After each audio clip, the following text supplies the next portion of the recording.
Advocate Gwebu. Good morning, Chair. How are you today? I'm okay, and how are you? I'm okay. Don't say okay, say I'm healthy and strong. Can you confirm that? 98%, Chair. I'm healthy and strong. Okay, no. You must eat well, then you recover the other 2%. Noted, Chair. Are we ready?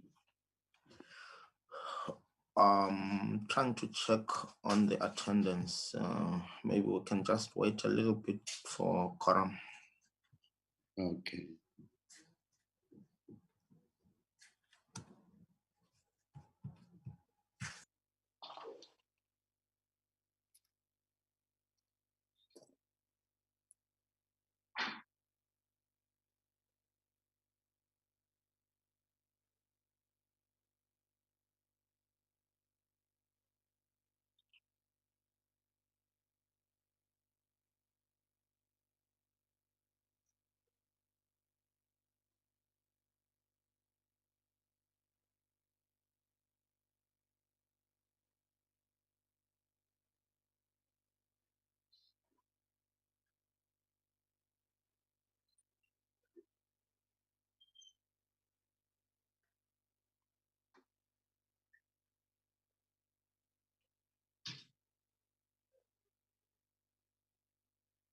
Hello?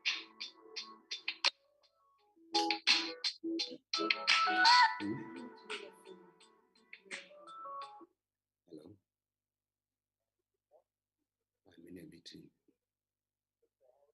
I'm in a meeting, please. I'm in a meeting. I'm in a meeting.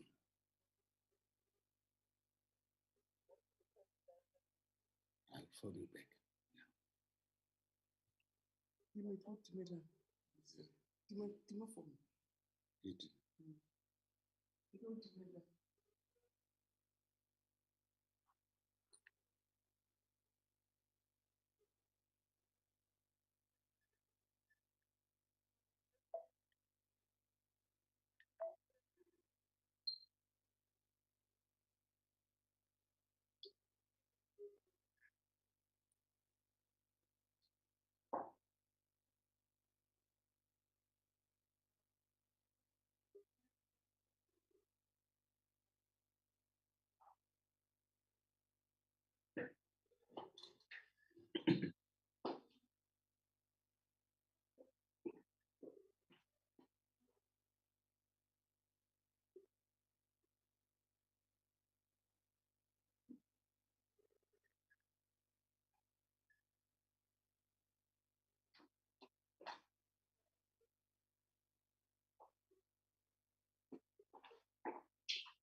Advocate. Advocate. Yes, Chair, I'm here. Are we ready? Yes, Chair, we are. We can start. Okay, thank you.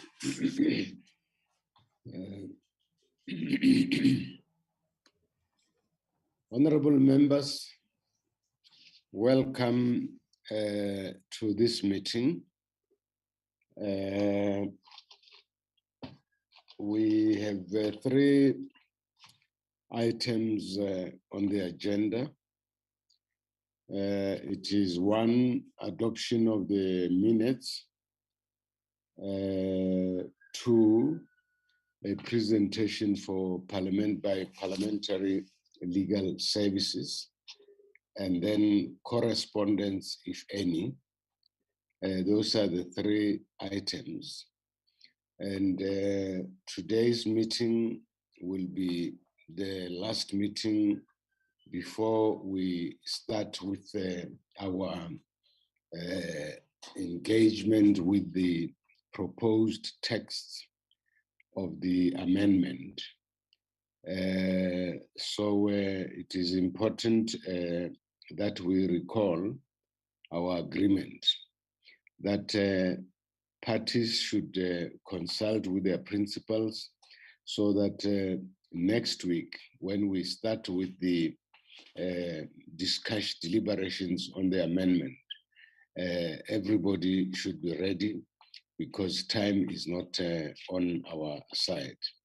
But thank you very much for your cooperation, which took us to this point where we are now getting ready to deliberate on the amendment bill.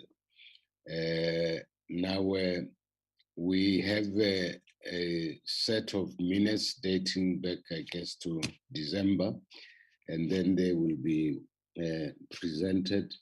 You will also bear in mind that these minutes actually don't deal with the substantive issues, so they shouldn't delay us. But it's important that we check and assure that we, at all meetings, we had the right quorums and that no one is marked absent when they were present. I see the hand of Honorable Lotrish. Thank you, Chairperson, and good morning. I just want to, under apologies, tender the apology of Advocate Glynis Breitenbach. She is in a justice meeting, if that would just be recorded, please. And then just on an administrative level, I would like to ask that after our last meeting, it was agreed to that those written proposals that were submitted by the organizations who made oral presentations would be added as annexures to the report. I have not personally received the updated consolidated report with the annexures. If you could perhaps just find out whether that has indeed been circulated, because that is what we will also need to discuss with our caucuses. Advocate Gwebu, do you know if that has been done? Chairperson, if I can ask my colleague Dr. Tala, she was dealing with the annexures, but the actual report should have been published in the ATC, but I think it does contain the annexures, but I stand to be corrected. Maybe Dr. Tala can elaborate. Dr. Tala? Okay, thank you, Chairperson, and thank you to members, and good morning to members. Chairperson, with regards to addition of the presentations to the actual report, I've actually asked IT to assist us as far as that is concerned, as these presentations were actually in different formats as they were presented to the committee. I did not receive that assistance from them. Ultimately, I then created a link to all the presentations, and that link is attached to the report. And in the report itself, I noted that it is all the presentations that were actually received by the committee before or on the day of doing the presentations by the organizations. So the report has got that link. The report is going to be published in the ATC today. And if members want that report, I will circulate it because that is the only addition that was made to that particular report. Thank you very much, Chairperson. Thank you, Dr. Tala, for all those efforts. And I think as you propose, go ahead and circulate, but I think you have done everything humanly possible to take us forward. I guess Dr. Lutrich will be happy with that. Can we now go to the minutes? Advocate?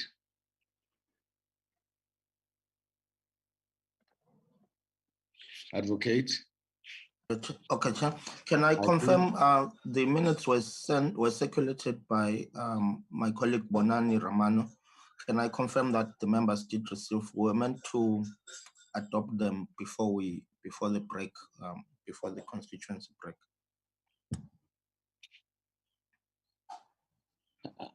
I know that he has done that. He even assured me this morning. So let's proceed. Flight the minutes, and then we'll go through them, and then next, and so on.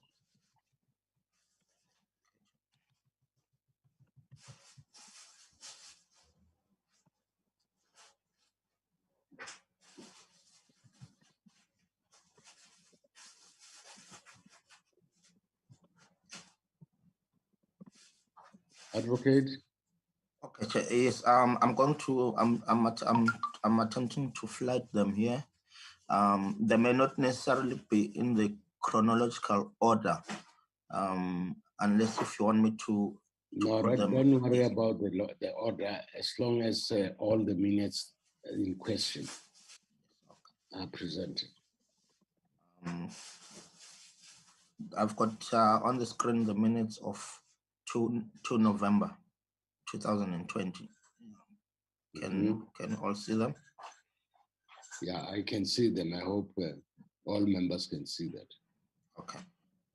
So this Yes, will be Chair, we can see that. Can we please let Dr. Mbuyiseni into the meeting, because he has been trying to join and is not being let in. Even myself, it took me time to join into the meeting, please. That's very important. Let the host see to that immediately.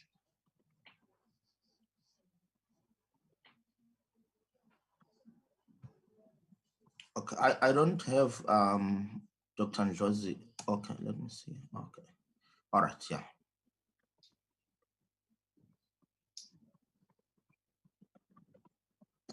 Yeah, they are being admitted. Sorry about that. Okay, are you flighting the minutes now? Yes.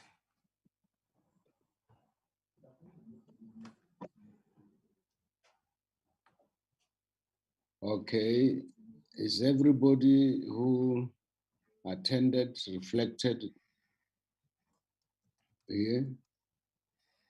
Okay, no question there. Let's proceed.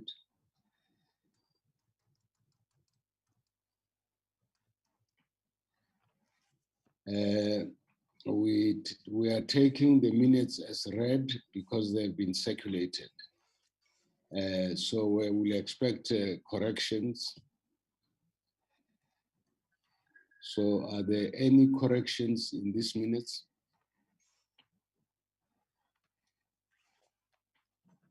Honorable members, please participate. Are there any corrections in these minutes?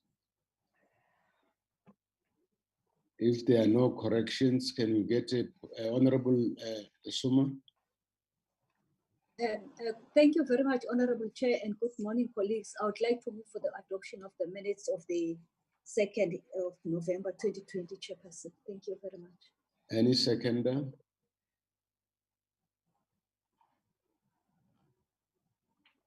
Any seconder?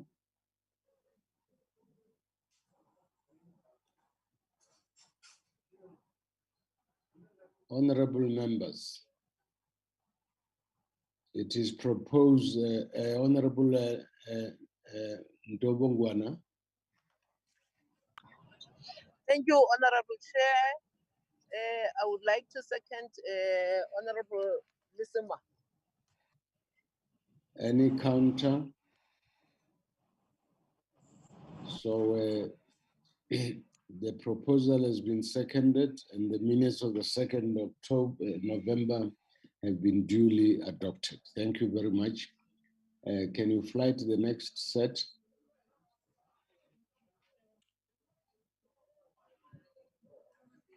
Advocate? Yes, Chair. Can you hear me, Chair? Yes. Okay, the next set will be the minutes of 5 March 2001. I'll flag them in now. Can everybody see? Can Yes. everybody see them? Yes. Yeah. Okay. We take the minutes of the fifth. Chair, Yes. they are not visible on my side. I'm still showing the last minutes. Oh, yes. Advocate, can you assist, please, and make sure that the honorable members see the minutes of the 5th March? Okay.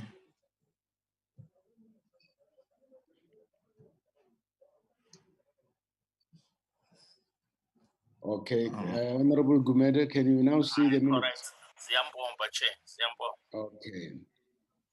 Is there anyone who was present but who is not reflected here? None. Can we proceed? We take these minutes as read because they've been circulated. And are there any corrections?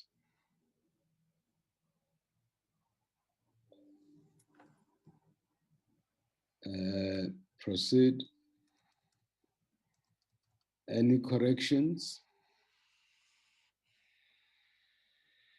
There are no corrections. Any proposal for the adoption of these minutes? Honorable Domogwan, I see a hand. Is that an old or a new hand?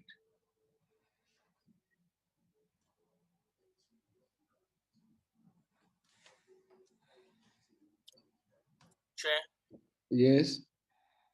I move that the minutes of the 5th March 2021 be accepted. Thank you, Honorable Gumede. Any seconder?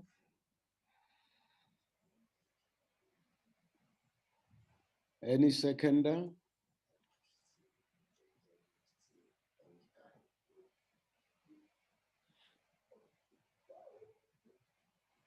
Honorable members.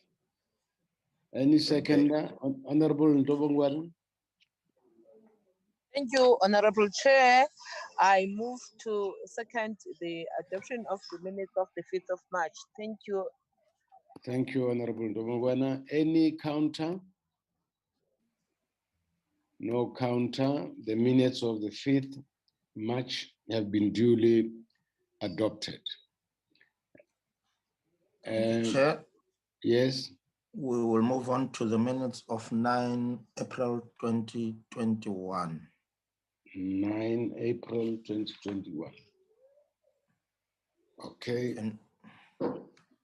Is there anybody who attended the meeting whose name does not appear there? None. Can we proceed? Honorable members, we take these minutes as read because they've been duly circulated long before this meeting. Any corrections?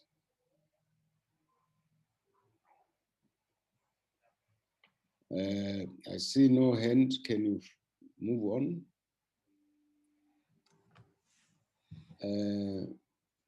Any correction on this page? I see no hand. Proceed. Any correction on this last page? No corrections. Can we get a proposal for the adoption of these minutes?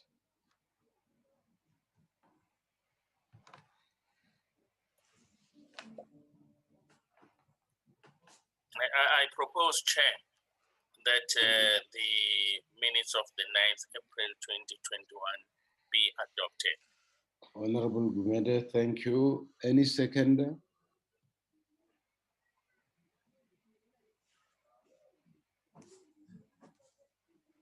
Any seconder?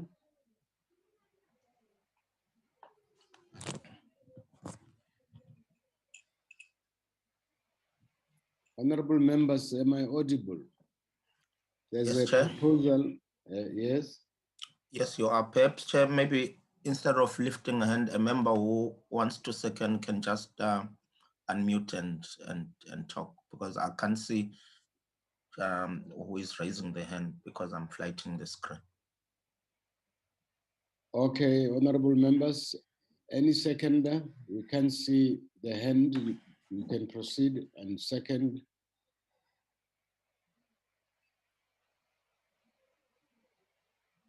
Are the members still with us? Honorable Lesuma? Honorable Lesuma? Honorable Mrosetla? Dr. Lutrich? Honorable Shibambo? Honorable Dr. Njozi, are you all there?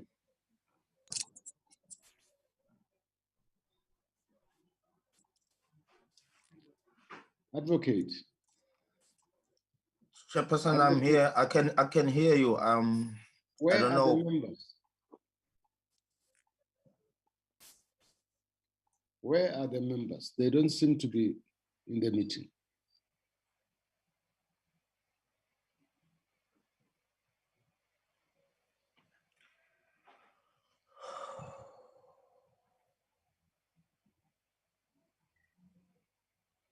Honorable Kawa, Honorable Masatsi, DM, Honorable Dr. Gondwe. I'm here, Chair. There's a proposal for the adoption of the minutes. We want a seconder.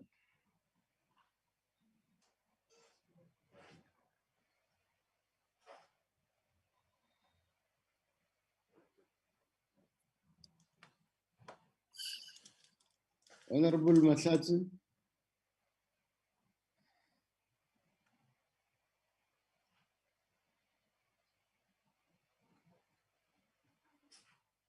Honorable van der Merwe, Honorable Kawa. I'm present, sir. Honorable Gumede has proposed the adoption of the minutes of the 9th. We want a seconder. I was not at this meeting, Chair. Oh, okay. Yes. Yes. Honorable members, this is important. Those who were not at the meeting should not second. Can we get a seconder from those who attended the meeting of the 9th? Baba was there.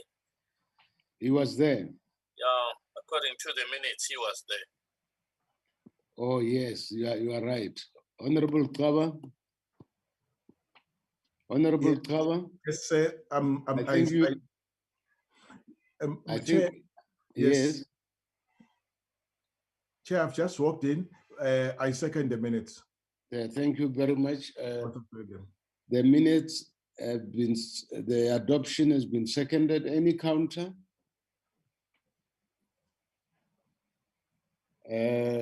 There's no counter, so the minutes of the 9th April have been duly adopted. Can we move on? Chair, the next set of minutes will be the minutes of 10th February 2021. We were considering the program of the committee. 10th February 2021. Yes, the attendance. Okay. Anyone who attended but who is not reflected? None. So let's proceed. We take the minutes as read. because they were circulated timelessly to all members. Any corrections? No corrections? Honorable Chair, Yes. Honorable Chair, if the minutes are of the 10th of February 2021, my name should be reflected because I was there. Okay, wonderful. That will be duly done. 10 February, Yobongwana was there. Okay, thank you very much. That is being effected. And Thank can you, we Chair. get a second now, a proposal for the adoption of minutes? Thank you, Well, Honorable Chair. Lesoma moves, Honorable Chair. yes. I And move then for the any adoption of the seconder? minutes. Any seconder? Gumede is seconding. Thank you, Honorable Gumede. Any counter? Honorable Shibambo? But Chair, I'm actually trying to check when was this minutes sent and when was I'm trying to check when were the minutes sent, but I'm also trying to check when was the notice that says that we're going to discuss minutes sent, because in all the emails that I'm looking at now, there is no way that says we're going to discuss minutes one, but I don't have any copy of the minutes that we're deliberating upon here. And you're saying you assume that they are all read. I honestly don't have the communications. I don't know if the other colleagues have, but I honestly don't have. Can't find that anywhere. I see all the other emails and correspondence from the committee, but I don't see any copy of the minutes from the committee support staff. The minutes were sent, but if you have not seen these minutes, they are not long. We can just flight them and then afford members an opportunity to go through them.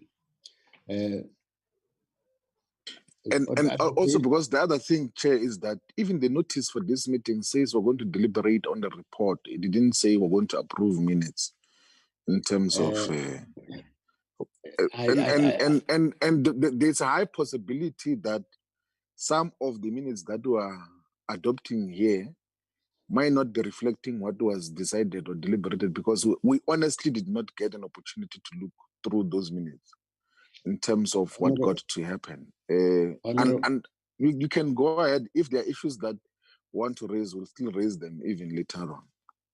Okay.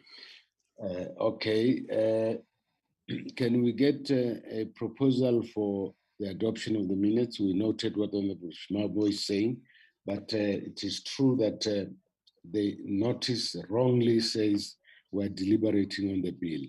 It's not the agenda that I dictated to the Secretariat. The agenda was clear: adoption of the minutes, and then presentation by parliamentary legal services, and then correspondence, if any. That's what we're here about today. Can we get a proposal for the adoption of those minutes? Chair. Honorable Chair, I've moved already. Thank you. Oh, yes, and Honorable Gumede seconded, and there's no counter. So we take the minutes as, yes?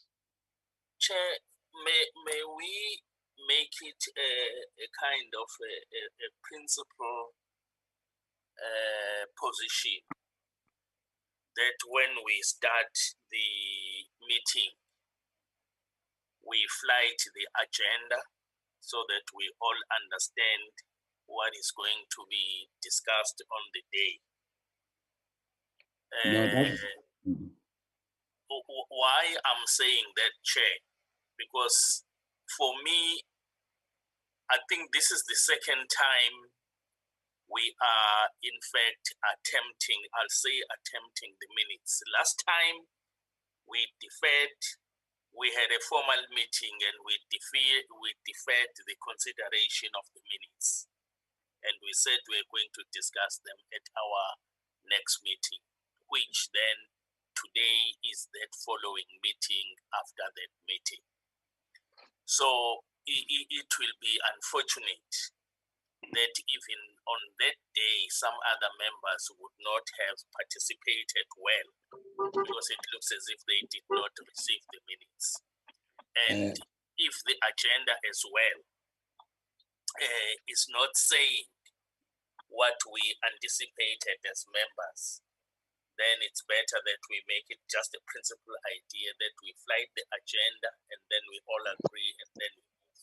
Thank you, Chair. Now, you are right, Honorable Gumete. That is the standard approach.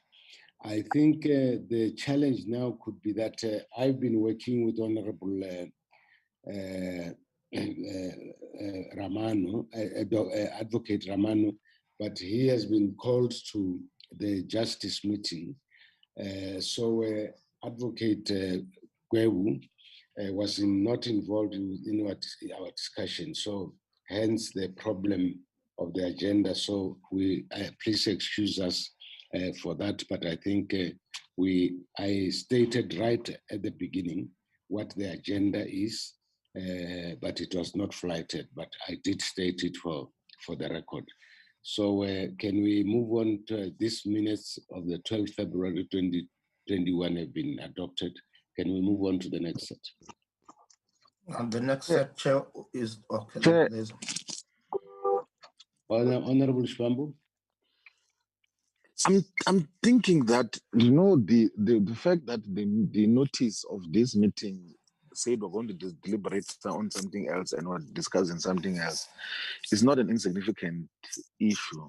It's a substantial issue which has an impact on our participation here in terms of what contributions we can make. Because in all honesty, because the notice said that we're going to deliberate on the report, we thought we were going to deliberate on the report, and then we're talking about something else. I don't think that it helps at all. I don't know what options we can take, because to arrive at the meeting and at the beginning we say we're going to discuss minutes and receive a report which otherwise we're not told.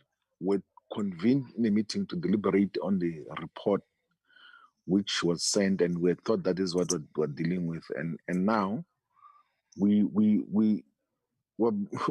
being frog-marched into adoption of minutes, and we'll later on discuss a different report. Whilst we were not told that this is the agenda of the meeting. We only got to discover when you were speaking at the beginning of the meeting, just 30 minutes ago. Honorable Osuma. Honorable Thank Osuma. you. Yes, Honorable Chair, thank you very much. I'm looking at my gadget here yesterday at 12:57. I received an email with 2 attachments, a notice of the meeting as well as the presentation. But the notice of the meeting says agenda, consideration of the minutes, presentation by the legal services and correspondence. But I think the administration chair, what they need to do, they need to look at the group email list and double cross-check whether are there any other members that have been accidentally omitted. Because from where I'm seated with the information I have before me, is that the agenda is what you said. But also I take note because I've just gone through the list of the recipients, and definitely there are some few names that are missing. So I think that's a problem. Hence, probably with your guidance, we should say, how do we move forward? Because the minutes we can't approve them now, procedural, and then at a later stage come back to them, because that is the basis of whatever we'll be doing moving forward. And I think we must just meet a middle way on that. But I'm not the one that is going to say who's missing. The administration must do that. Thank you very much, Chair. Chairperson. Yes. I also wish to confirm receipt that I received the notice together with the attachment of the presentation from the legal service yesterday. And I can see Honorable Floyd, it's floydn@gmail.com. And it's on the email, what you call the mailing list. Unless maybe they've mistaken his email address. But if it is this one that I see, floydn@gmail.com. He certainly has received it. If he has not, the problem will certainly be on his side. We can then discuss the lateness of the notice. I'm not commenting on that, but I'm just commenting that I've received it. I'm confirming that I've received it, and that I can see Comrade Floyd's name on the mailing list. Maybe there's a problem with the email address or him receiving emails. I would want to just leave it at that. I just wanted to clarify that point, Chair. Thanks. Honorable members, the position is that we gave members until the 3rd to consult and said from today we will proceed with our program.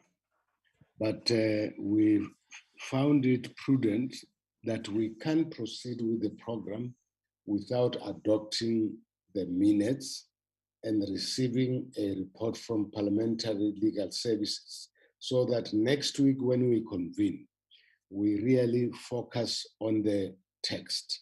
And the question that arises now is, do we want to delay the start of the real mandate that we have been given because of minutes, which are not even dealing with substantive issues? These minutes will not prejudice anybody in any respect because they are not dealing with the substantive issues. But my proposal would be, if there's a feeling that we need to do the minutes at another time, I don't mind, but I'm just saying, should we delay the important work because of minutes which are not dealing with substantive issues? And I'm available to flight the minutes, get them read by those who have not received them, so that we proceed with our work. Honorable Shibambo and Honorable Suma. No, Chair, you can proceed and adopt the minutes. And then if there are issues which we think are fundamentally a departure from what was said, we'll still bring to the attention of the meeting. We do not have a problem with adopting the minutes. We just thought that we're not questioned properly in terms of these engagements. Yeah. Oh, okay. I think Honorable Shibambo, you are helping us to move forward, because indeed the minutes were sent. There could be some challenge between you and the administration, but you are actually helping us forward. So, Advocate, can we move on? Okay, Chair, thank you, Chair. We now move on to the minutes of 12 February 2021. Okay, can you flight them?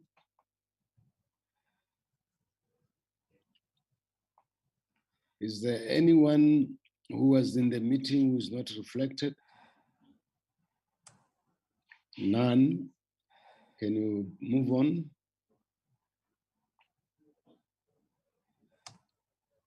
We take the minutes as read. Any corrections?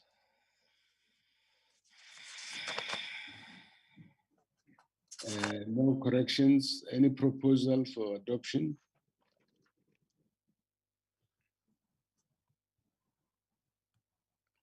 Am I audible? Any proposal for adoption of the minutes? Honorable Shibambo? Is that an old hand? Yeah, it's an old hand, yeah. Okay. Any proposal for the adoption of the minutes of the 12th February? Honorable Suma? Honorable Chair, yes, Chair, I would like to move for the adoption of the minutes. I thought Honorable Shibambo was going to move because he was present in this day. Thank you. Any seconder? Any seconder? Honorable Commander, second. Thank you very much. I second, sir. Okay, any counter?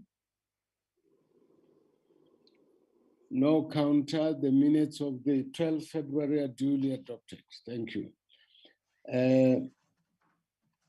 Advocate, can you move on to the next set? Chair, we move on to 12 March 2021.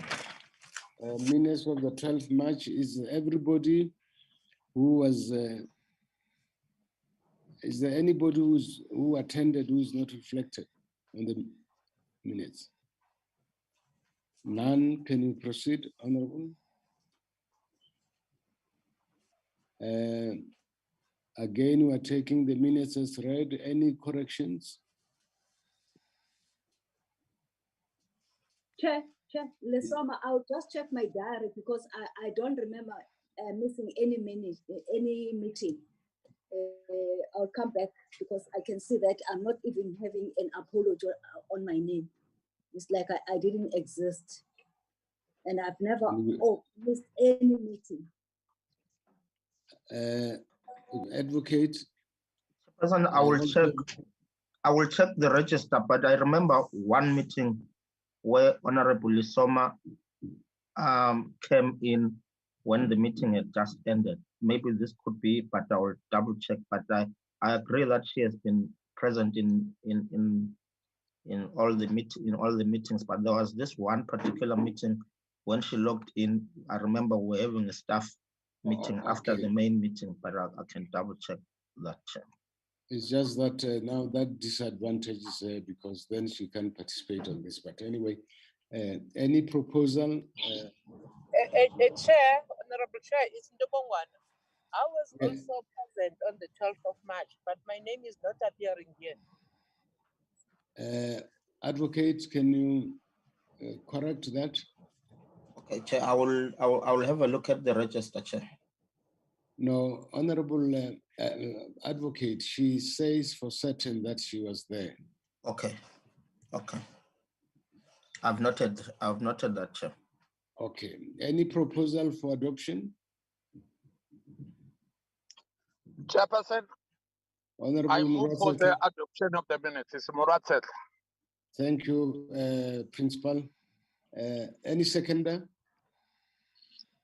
Being a student, I second what the principal has said. Thank you, Honorable Gumede. I think you will be amongst those who the principal will condone for moving to the next class.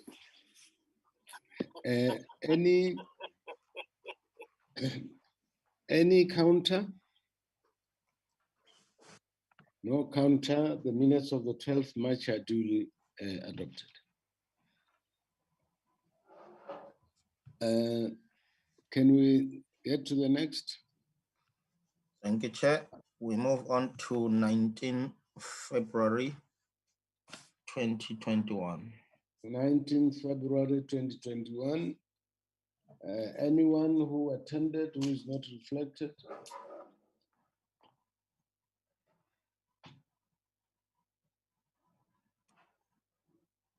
None. Proceed.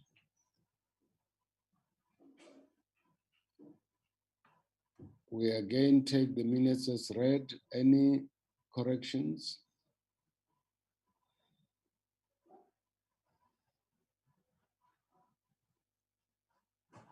We proceed. No corrections there. Any corrections on this page?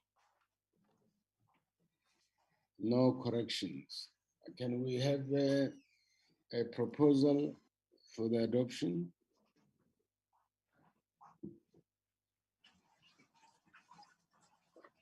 Chairperson, I would like to move for the adoption of the minutes of the 19th February 2021.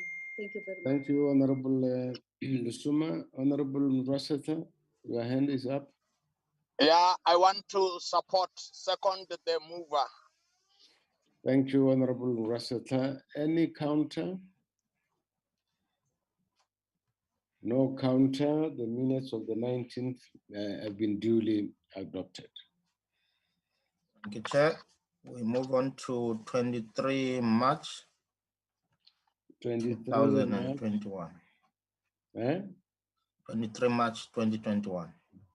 Okay. Anyone who attended whose name is not reflected?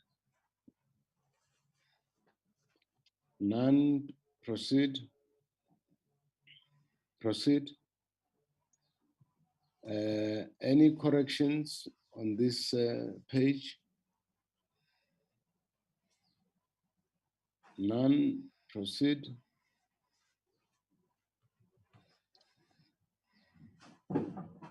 Chairperson, Yes.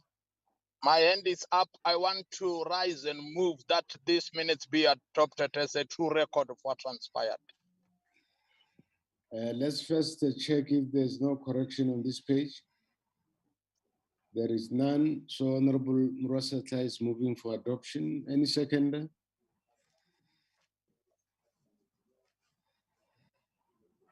Honorable Chair, I move for the adoption of the minutes, Lesoma Chair. Thank you very much. No, you moved, you are seconding. Yes, I second Honorable Murasetla. Okay, thank you very much. The minutes of the 23rd have been duly adopted. Advocate, move on. Thank you, Chair. We move on to the minutes of 24 March 2021. Flight them. Anyone who attended whose name does not appear? None. Proceed. Any corrections on this page? No corrections. Move on. Any correction on this page? None. Move on.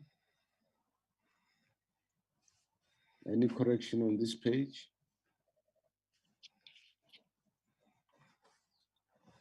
None. Move on. Okay. Any mover for the adoption of the minutes of the 24th? Honorable Asuma. Thank you, Honorable Chair and colleagues. I would like to move for the adoption of the minutes of the 24th of March 2021 as presented as the true reflection of our discussions on the day. Thank you very much.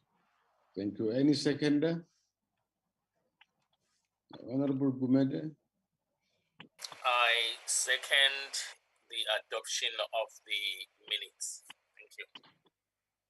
Thank you very much, Honorable Gumede. Any counter? No counter. The minutes of the 24th are duly adopted. Thank you, Chair. We move on to 25th of March 2021. 25th March.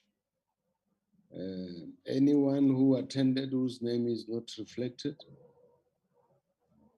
Yes, Chairperson. Who is that? Who are you? Honorable Mahlati. Honorable Mahlati, you are not reflected. I see you. Oh, yes, but you tendered an apology. Honorable Mahlati? Chairperson, I've never missed even a single meeting of the ad hoc committee. I'm not sure how is it possible. I don't quite follow. What is the issue? I thought No, that she's, if I may chip in, Chair, she believes that she was present in the meeting because she has never missed any meeting. So she would like her name to be reflected. Oh, I see. Thank you very much. Okay, no, that would be duly done. Thank you, Honorable Mahlasi, for that correction. Thank you very much, Chairperson. On this page, any corrections? We are taking again the minutes as duly read. No corrections. Move on, Advocate. Any corrections on this page? If he can move slowly, Chair, if he can move slowly. Yes.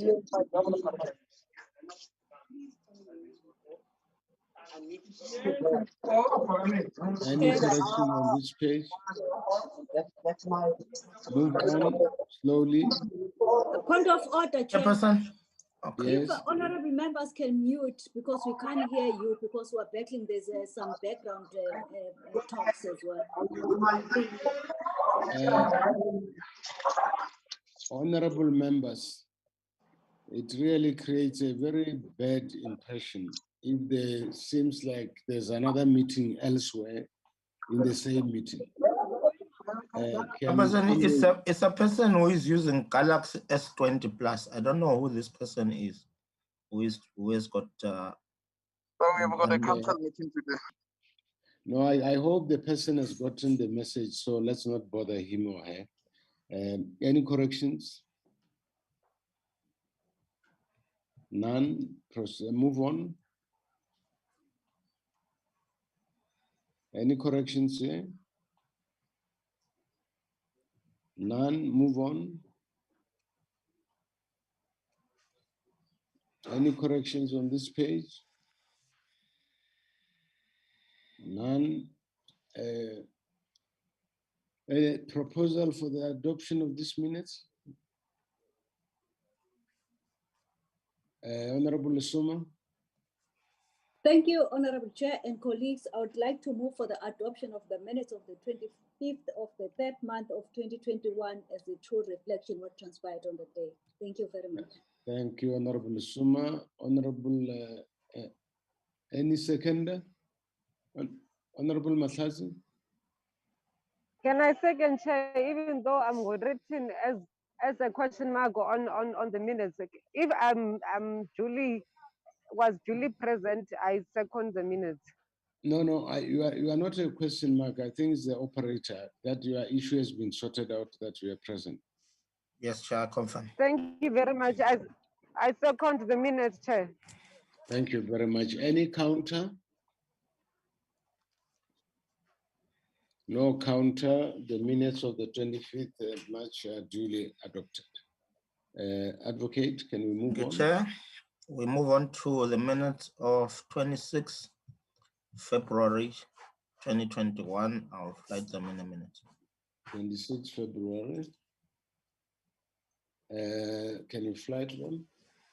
Okay, I'm just having a technical challenge. I will do that in a minute, in a second. Sorry.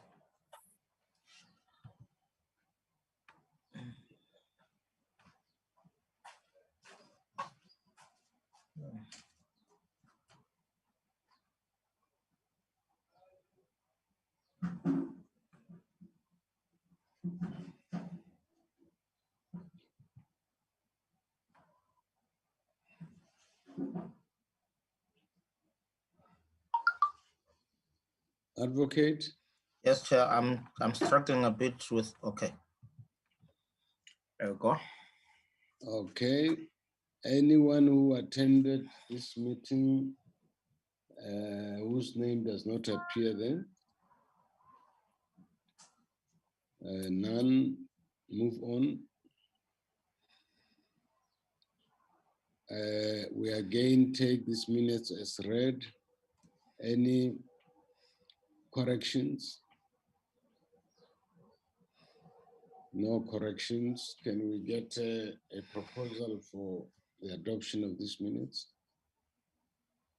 Thank you, Honorable Chair. Lesoma would like to move for the adoption of the minutes of the 26th of February 2021 as a true reflection of what transpired on the day. Thank you very much. Thank you, Honorable Lesoma. Any seconder? Galaxy 520. Yeah. I like to second this. Who is that? Galaxy 520 plus. Who is that? S20 plus. Who is that?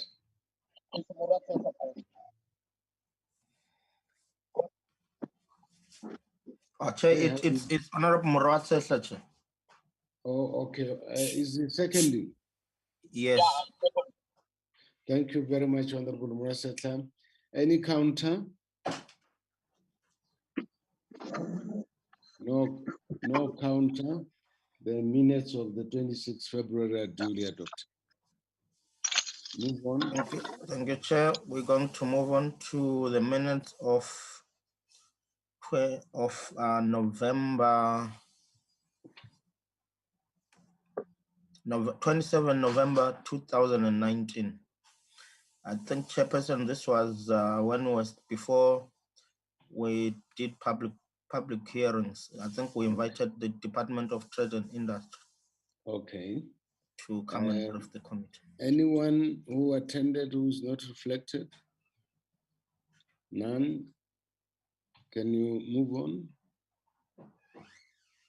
We again take this minutes as read. Any corrections?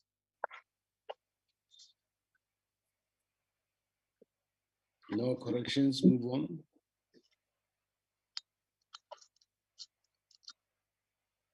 Chairperson, before we Yes. can even start, just have a look at the setup. You have got everything you need, bottled water, the mask.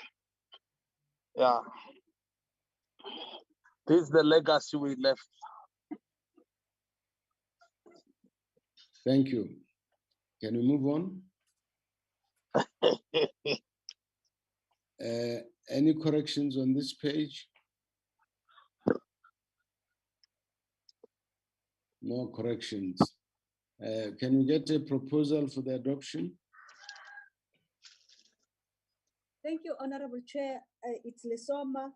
I would like to move for the adoption of the minutes of the 27th of 11/2019 as the true reflection on the presentation that was made by the department. Thank you very much. Thank you, Honorable Lesoma. Any seconder? Any second? Yes, Honorable Russell. Thank you very much, Honorable Russell. Any counter?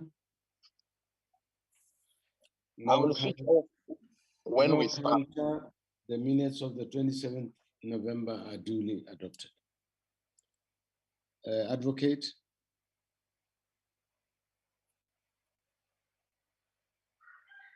Minutes of the 31st March. Anyone who was present who is not reflected? None. Move on, Advocate.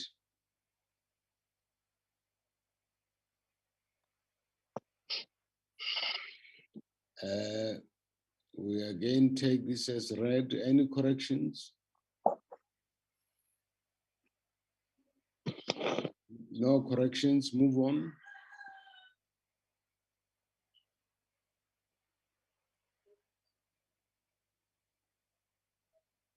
Any corrections on this page? None. Move on.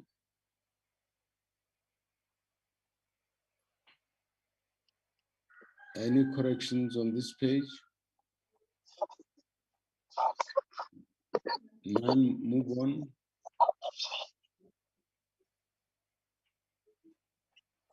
Any corrections on this page? None. Move on.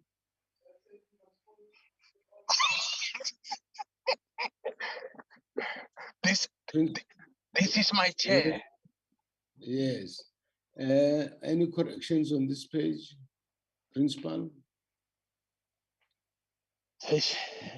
No corrections. Can we get a proposal for the adoption of this minutes? Chairperson, my hand is up. Yes, Principal. I move that these minutes be correct, be adopted as a true record. Thank you. Any seconder? Lesoma, Honorable Chair and Honorable Members, seconds Umrasetla for the adoption of the minutes. Thank you very much. Thank you very much. Any counter? No counter. The minutes of the 31st March are duly adopted. Advocate? Advocate? Sorry, Chair, I was muted. I'll move on to the minutes of the 3rd of December 2019. Anyone who was present and who is not reflected? None. I see Matthias. Okay. Move on. We take again the minutes as read. Any Corrections on this page? None, move on.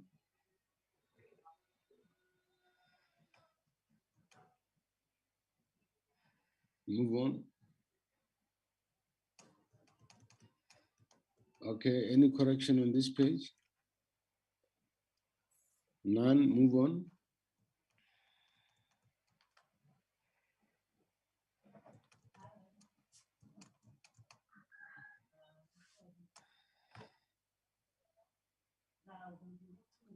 Any corrections on this page? None, move on. Any correction on this page? None. Proposal for adoption? Thank you, Honorable Chair. It's Lesoma. I would like to move for the adoption of the minutes of the 3rd of 12th of 2019. Thank you very much. Thank you, Honorable Lesoma. Honorable Murasa, has your hand up. Yeah, my hand is up, Prof. I second the mover. Thank you very much. Any counter? No counter. The minutes of the 3rd 12 are duly adopted. Advocate? Thank you, Chair. We move on to 5 December 2019. This was the meeting that followed the 3rd of December. 5 December 2019. Can you flight them? Okay.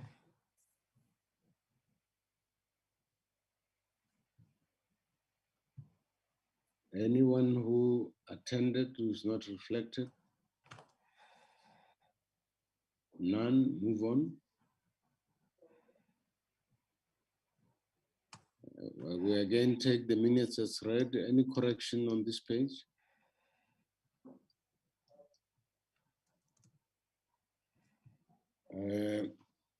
None, move on.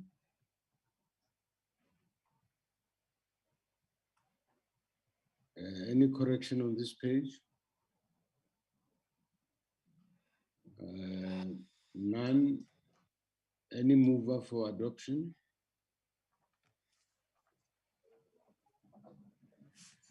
Lesoma. Okay. Honorable Gumede?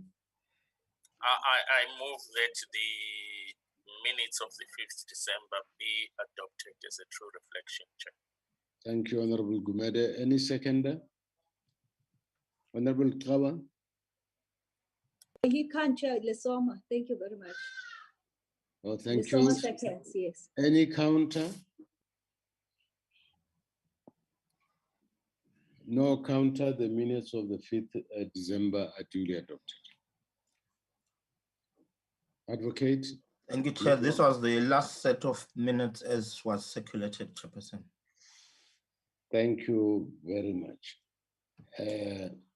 Honorable Lesoma? Thank you very much, Chair.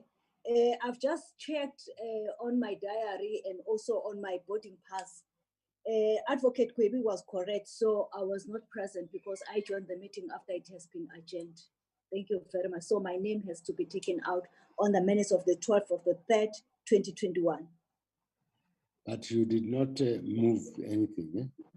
No, I didn't, but I was querying my attendance, my attendance whether. So I just want to confirm that I joined the meeting after it has adjourned, so I was not in attendance. Thank you. Thank you very much for updating us. Now all the minutes have been adopted. Advocate, are there still other minutes that were supposed to be here which are not here? Chairperson, there are no minutes, but I will double check again with my colleague just in case, and then if there are, we'll bring it to the attention of the committee. Okay, thank you very much. And we move on to the second item, parliamentary staff. Advocate Heli, are you with us? Good morning, Chair. Today, Advocate van der Merwe will be addressing the committee. Chair, if possible, may I ask Pilot if he could flight the slides for us? Otherwise, we will do it from our side.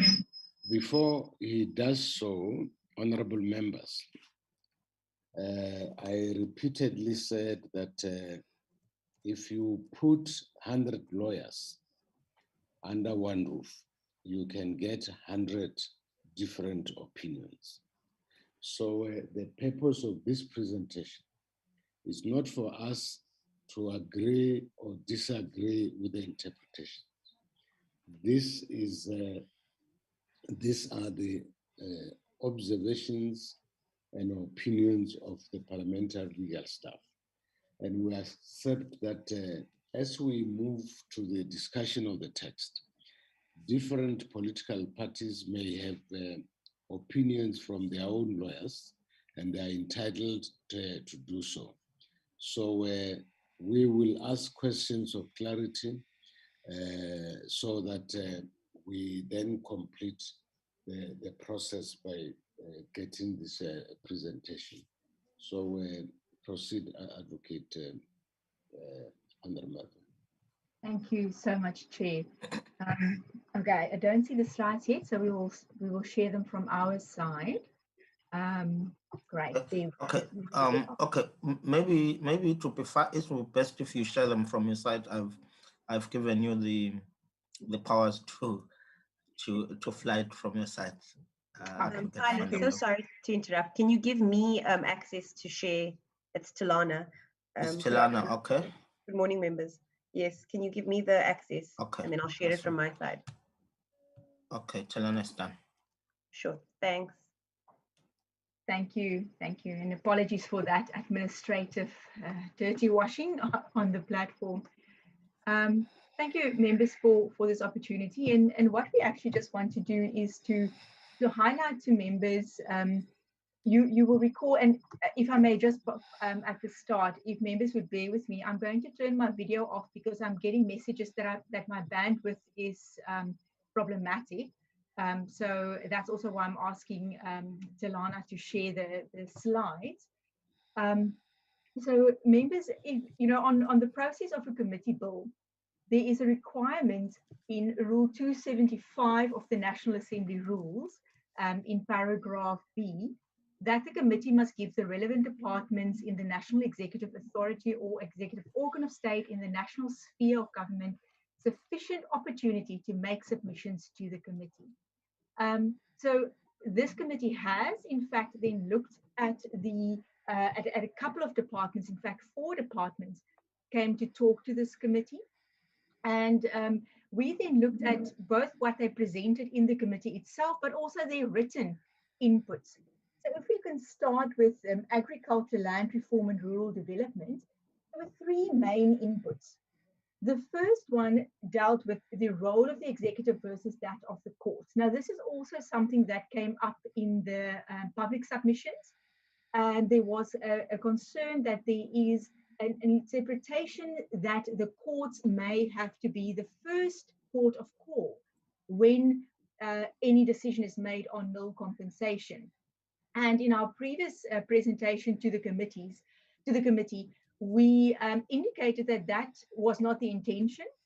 And unfortunately, that interpretation is possible, and we would also recommend an amendment. And if we then look at the amendment proposed by the department, it appears that it is very similar to what our office also proposed to this committee. Apologies, I see I've put in there DPW, but this proposal was by Agriculture, Land Reform and Rural Development. We will just correct the slides and resend them to members for record purposes. Then our response in this is, in fact, as I've said, the state is the initial decision maker. The courts is only the safety valve. In other words, you have an operational situation. There's land identified. There's steps that start to look at expropriation. There's negotiations on what will happen, how it will happen, when it will happen, etc., etc. We cannot run to the courts every time that happens. We will never have any land expropriated. If that is the case, we will have serious backlogs in our courts. Now, this is also where the court is your safety valve. In other words, if a party is not satisfied with what has happened on an operational level, they can take it to the courts. That is also in line with our Promotion of Administrative Justice Act. Also, the committee's mandate and instruction did not include the amendment of the roles of the courts. And this is how it looks in the long title of the bill. But unfortunately, as I've said, it is possible that there is this interpretation. And it would be our recommendation that this amendment be made to the bill, unless, of course, the committee decides that it wants the courts to be the only decision maker in respect of nil compensation. Of course, as the chair said, we are simply giving advice to the committee. It is for the committee in the end to decide whether it would like the courts to be the only decision maker, or if it would prefer for courts to only be that safety valve. In other words, you will have your operational issues happening, but then if parties aren't satisfied, then they can go to a court. So in this regard, we would request an instruction. The next issue from Agriculture, Land Reform and Rural Development was to include a definition for land reform. This is also something that many public submissions expressed concern about. And the department then also proposed a definition to be added that it includes, but is not limited to, restitution, redistribution, and land tenure. It is possible to add this definition. Because it is new, it will have to be advertised for comments. Their third input was that this was surrounding the circumstances for nil compensation to be contained in national legislation, as opposed to in the bill itself, which will put it in the constitution, of course. Now, from the public side, there were also differing views on this issue. Some mentioned that the circumstances themselves should be contained in this bill and thus included in the constitution, or there was a view that you do not even have to say anything about circumstances whatsoever, because it will have to be in national legislation anyway by implication. And then thirdly, that the subsection remains as it is, allowing for circumstances to be set out in the national legislation. And this is, of course, the option that Agriculture, Land Reform and Rural Development is supporting. So in this regard, we would also request an instruction from the committee whether it remains as is or need to be amended. Next, going on to Public Works, there were quite a number of inputs from Public Works on the bill. There were 9 main inputs. The first one that they have is that the wording of the constitutional amendment bill limits expropriation for nil compensation to land and improvements thereon, and for it must be expropriated for land reform. What they are saying is that as it currently stands, the wording of Section 25 allows nil compensation, period. So it is not something where it is limited to land improvements, or that it has to be for land reform. It can be any property for any reason, as long, of course, it complies with all the other criteria in Section 25.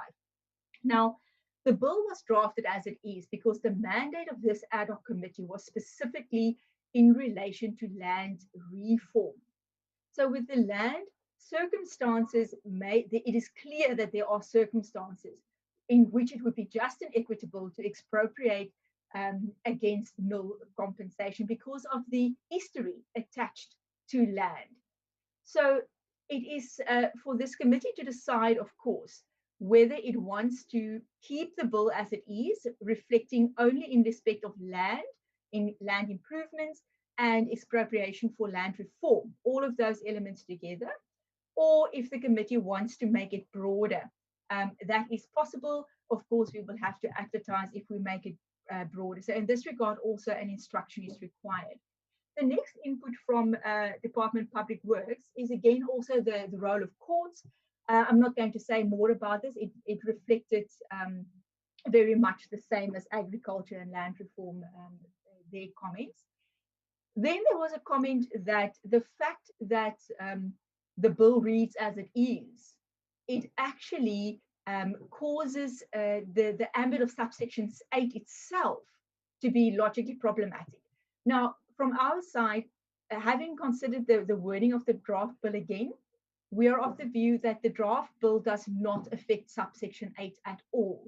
And it would be our recommendation to this committee that this input from Public Works does not have merit.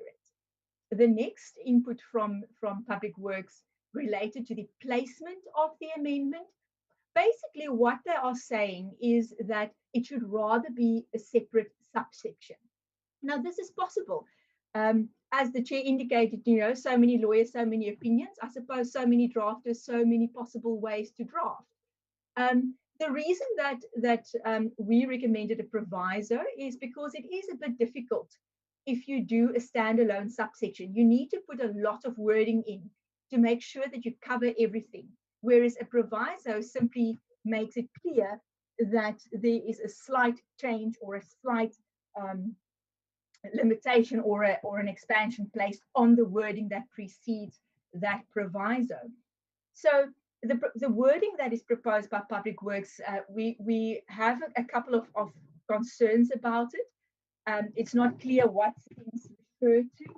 And so if the committee's instruction is that the committee would prefer it to be a standalone subsection, we can do that, but we will just have to look at the wording and might have to just do some other, slight tweaks to the wording suggested. The next input from Public Works dealt with the words as contemplated in subsections 2b and subsection 3, and they were indicating that this is very, very unnecessary verbiage, and we don't have to put it in, it is automatically there. Now, yes, we agree with the principle, but we must also remember that this draft is not just there for the lawyers, and a lot of the public were concerned that there isn't a clear link to subsection 3 between, from the proviso in 2b. So yes, we can remove that connection, that specific inclusion of subsection 3. But keeping it there doesn't change the meaning. And as I've said, there were concerns that there isn't a clear enough link. And the inclusion of that, of course, makes that link express so that the public can also be certain that there is, in fact, that link. But if the committee feels that we should rather stick to more formalistic ways of drafting and removing that, then we can do it. An instruction in this regard, of course, is requested. Then their sixth input was that putting in the word any before payment in subsection 3 can result in an interpretation that it could quantify payment as well. But this interpretation we considered, and it's our recommendation to the committee that this does not have to be amended. It is very, very unlikely that anyone would interpret it, would interpret the word any in relation to payment and not to amount. It just doesn't make sense if you try and interpret it that way. Their next input relates to that subsection 3a is not limited to land expropriated for land reform purposes. So what they are saying is because it's linked to subsection 2, it's now clear that no compensation is respect of land, and it is only expropriation for land reform. Now this ties in with the first response or inputs from Public Works that I spoke to, where there are this question of whether we should limit the nil compensation to land improvements thereon and land reform, or if it should be broader. So the next input is that the way it is currently wording about the national legislation, it indicates that there must be such legislation before it is even possible to start looking at the issue of nil compensation. And they are right, this is how it is. However, the expropriation bill is already before Parliament, and as well, in my understanding, in any event, we wanted that national legislation out there before any action is taken on this matter, because it was something that was not explicit because of the vagueness before. But it is possible we can amend the subsection to read may. Again, it will have to be advertised. Then that was the last from Public Works. Then the committee also requested mineral resources and energy to come and speak to it on the bill, but there were no legal questions from their side. So we are not going to try and get into their discussions. It is not from a legal nature. And then lastly, Department of Justice, and also the same, there were no specific questions or comments raised with regard to the bill. So we will also not go into their discussions. And that is the last of it. Thank you so much, members, for listening to me. Thank you, Advocate, for a very clear, pointed submission. Honorable members, as I said, for us today is not to agree or disagree, because we are not dealing with the bill yet. We are just getting a briefing on what transpired when the departments appeared before us. So I will take questions for clarity.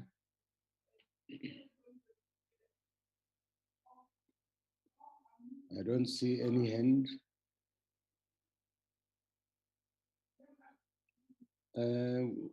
Honorable Kawa and Honorable yes, Chair.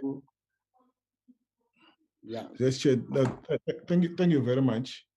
And my question relates to a new clause that was not in the draft bill, and that it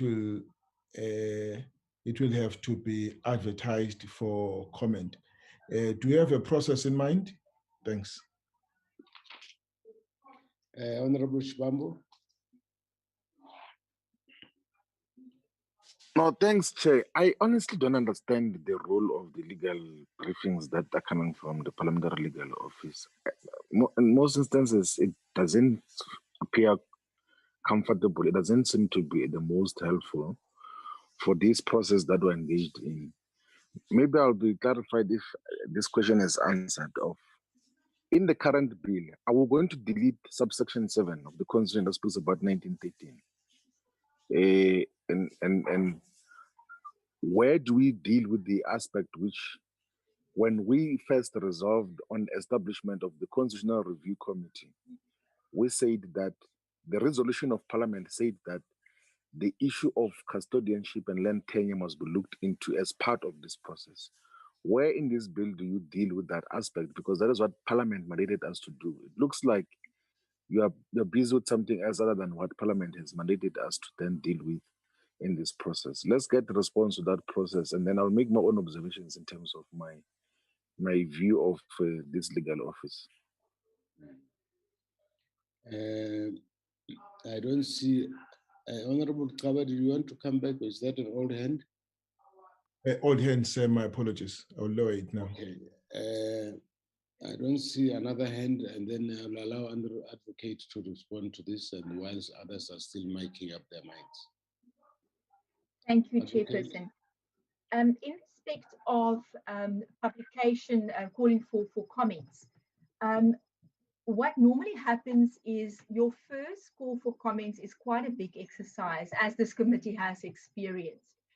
The second call for comments would be very focused. It would be specific on a clause that is being amended, added, whatever. And it's only new substantive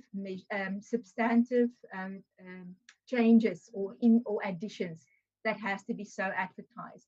Of course, the committee will have to see what are the submissions that are being received. And from that, if there's anything that's unclear, the committee can ask for, can do further specific public hearings. But if the submissions are of such a nature that the committee can digest that and consider that in relation to the amendments made, then that would be sufficient public participation. But each bill is normally its own process. But what I can say to the members is that the second call for comments on a bill is normally much less it's much less in time, it's much less in the number of people that actually comes and address the committee, it's normally a much faster process. In respect of the question from Honorable Shivambu, the questions relating to subsection 7 and the CRC resolutions, this is not the CRC process. The CRC committee did a report to the National Assembly, and then there was a resolution taken by the National Assembly. The resolution taken by the National Assembly did not include these matters. And of course, it is open for this committee to make a recommendation to the Assembly to include that. But I would ask members to keep in mind that the draft that we deliver to this committee is on instruction of this committee. So we will need instructions to do those things. We cannot just draft on our own volition. Thank you very much. Chairperson, sorry, Chairperson. Yeah, can you get it? So in terms of this bill that we're busy with, we're not going to delete subsection 7. Is that what you're saying?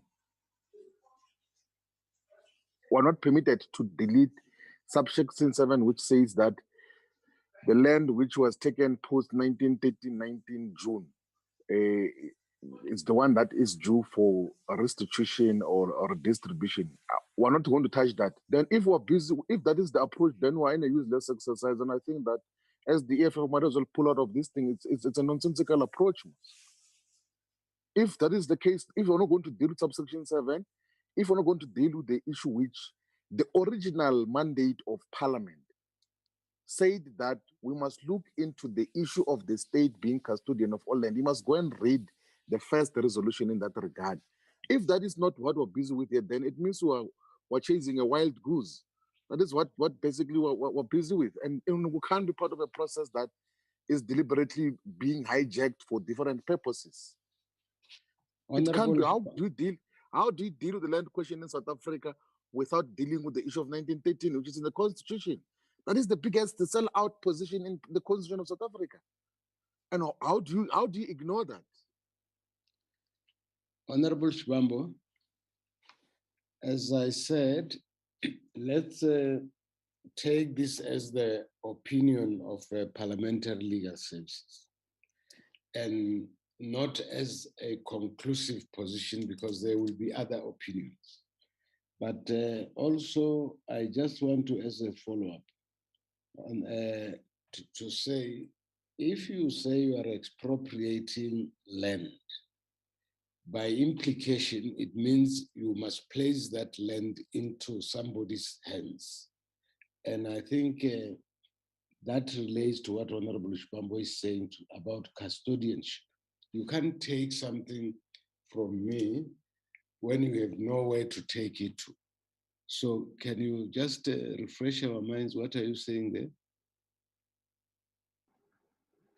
But I see other hands. Whilst you are thinking about that, let me take Honorable Lesuma and Honorable Connie's iPhone. Thank you very much, Honorable Chair. I think our engagement with the legal services, as you correctly say, legal minds have got different interpretation of the law.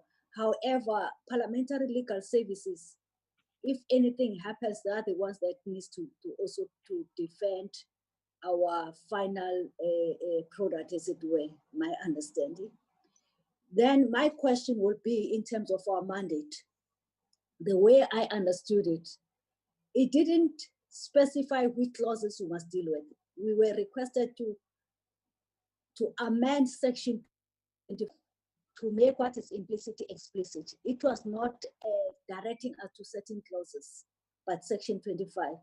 And then if then Advocate Father Meva says that some of the clauses would not necessarily, is not legally advisable per their own legal opinion, advisable to tamper with, what does that mean? Does it mean that somebody interpretation in terms of our mandate was directing us to certain clauses only? Thank you very much, Chair. An Honorable Connie, iPhone, and Honorable Yes, thank you. Tala. Yes, thank you, Chairperson. It's Dr. Mulder speaking. No, I thank you for the presentation by legal services. You're absolutely correct. We obviously do have different legal opinions, and parties may have different views. But when it comes to the mandate that we were given by the House, I think we should take seriously and listen to what the Parliamentary Legal Services are saying to us, because we are bound by the resolution taken by the House. We all may have different opinions and different views of what we want to achieve, but our mandate is the resolution by the House. Now, if you look at subsection 7, it deals with a different principle. It doesn't deal with expropriation or not expropriation. It deals with a certain period of time. That is definitely not in the resolution or the mandate that we were given by the House. So legal service, as far as I'm concerned, is correct. If we want to change that, we will have to have a change in the mandate given by the House. The House told us to make explicit what is implicit in terms of expropriation, but subsection 7 has a completely different principle that has nothing to do with expropriation without compensation. Thank you, Honorable Kawa.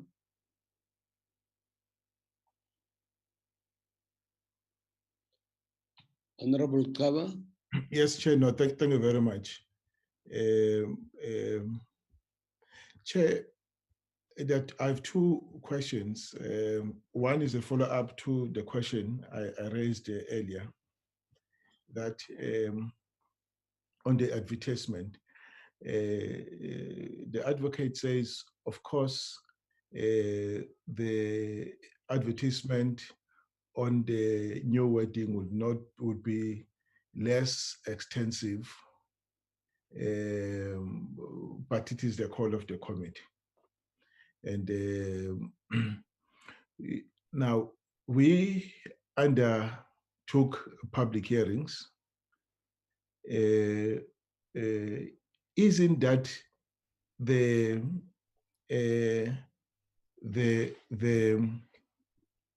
it is expected that upon return and analyzing the views of the public, we will come up with new amendments that were not in the published amendments? Is it not part of what is expected as resulting from the public process? If it is not, then what would have been the purpose of the public process if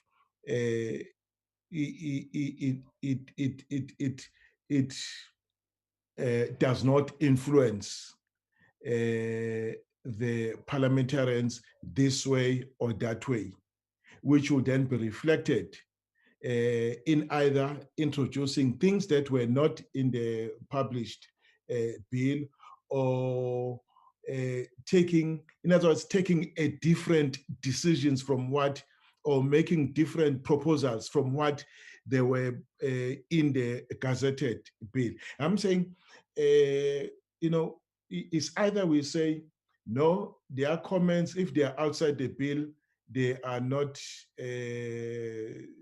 would not be taken on board, only those that comment to the provisions. And even if they comment to the provisions, if they suggest a new clause, like in the case of the Department of, I can't remember which department, I think it's Department of Public Works. No, it's Department of Land Affairs that is proposing a new 25(4)(c), which says land reform includes but not limited to land reform and so on and so on. That was not in the published bill. Now, if we are persuaded, I'm just making an example. If we are persuaded, why? Because the comment is within the gazetted provisions, must we still go back to the public, publish it for comment, and only then we take a decision? Why we don't accept it as a product of the public participation process? That's my number one. And number two, just on the same bill now, on the same clause that they are proposing, it's not clear to me what they had in mind, maybe you would assist us, advocate, we're not debating the thing, what they had in mind when they think that land reform may extend beyond land restitution, land redistribution, and land and upgrade of land tenure. What is it that they have in mind that they think that if we confine it to these three, we are shutting that out from being part of the land reform, process? And those are the two questions for me. Maybe the comment, it's just go back to the comment that on Mr. Mulder's point. Well, the mandate of the committee, I want to read it. What we are mandated to do. It's the mandate, the resolution of Parliament which adopted the mandate of the Constitutional Report was to say we amend Section 25 of the Constitution to make explicit that which is implicit in the Constitution with regards to expropriation of land without compensation as a legitimate option of land reform, so as to address the historic wrongs caused by the arbitrary dispossession of land, and in so doing ensure equitable access to land and further empower the majority of South Africans to be productive participants in ownership, food security, and agricultural reform programs, which was adopted in the 5th Parliament. So basically, I'm saying it's broader than what Dr. Mulder is saying now, which limits only to what was published in the government, in our own gazette. I thought I should just make that point and leave it at that for now. We're not debating it, we're just talking around the issues. I have Dr. Lotrich and Honorable Shibambo, and before they come in, I just want to remind members that the published bill was a compromise bill. And at that point, even different political parties had not yet made their submissions. So it was a compromise bill. So if we are going to take it as restricting us to the point that we ignore what the public say, I think I will agree with Honorable Kava. This will create problems, but let me allow other members. Dr. Lotri. Thank you very much, Chairperson. I think it's very important that we have absolute clarity on what the mandate of this committee is. As you would know from previous ad hoc committees, we have to remain within the very specific mandate given to the committee. If there is any proposal by the committee that the mandate should be expanded, it has to go back to the National Assembly for approval. And as I read the mandate as given on the minutes of Thursday, 25 July 2019, which was read now, it clearly only states to make explicit that which is implicit in the Constitution with regards to expropriation of land without compensation, and the rest are qualifiers. Our mandate is contained in that first two sentences. And I think it's very important that we get clarity on this so that we do not exceed the boundaries of our mandate. Otherwise, we will first have to go back to the House. Thank you, Doctor. Honorable Shibambo. No, Chair, I don't think we should divorce this process that we're engaged in now from the original genesis of this engagement. You know that we got here to the ad hoc committee because first of the resolution which was tabled by the EFF, which was resolved in February 2018. And in that resolution, there were three instructions that were given to the Constitutional Review Committee. One was to review and amend Section 25 of the Constitution to make it possible for the state to expropriate land in the public interest without compensation. And in the process, conduct public hearings to get the views of ordinary South Africans, policymakers, civil society organizations, and academics about the necessity of and mechanisms of expropriating land without compensation.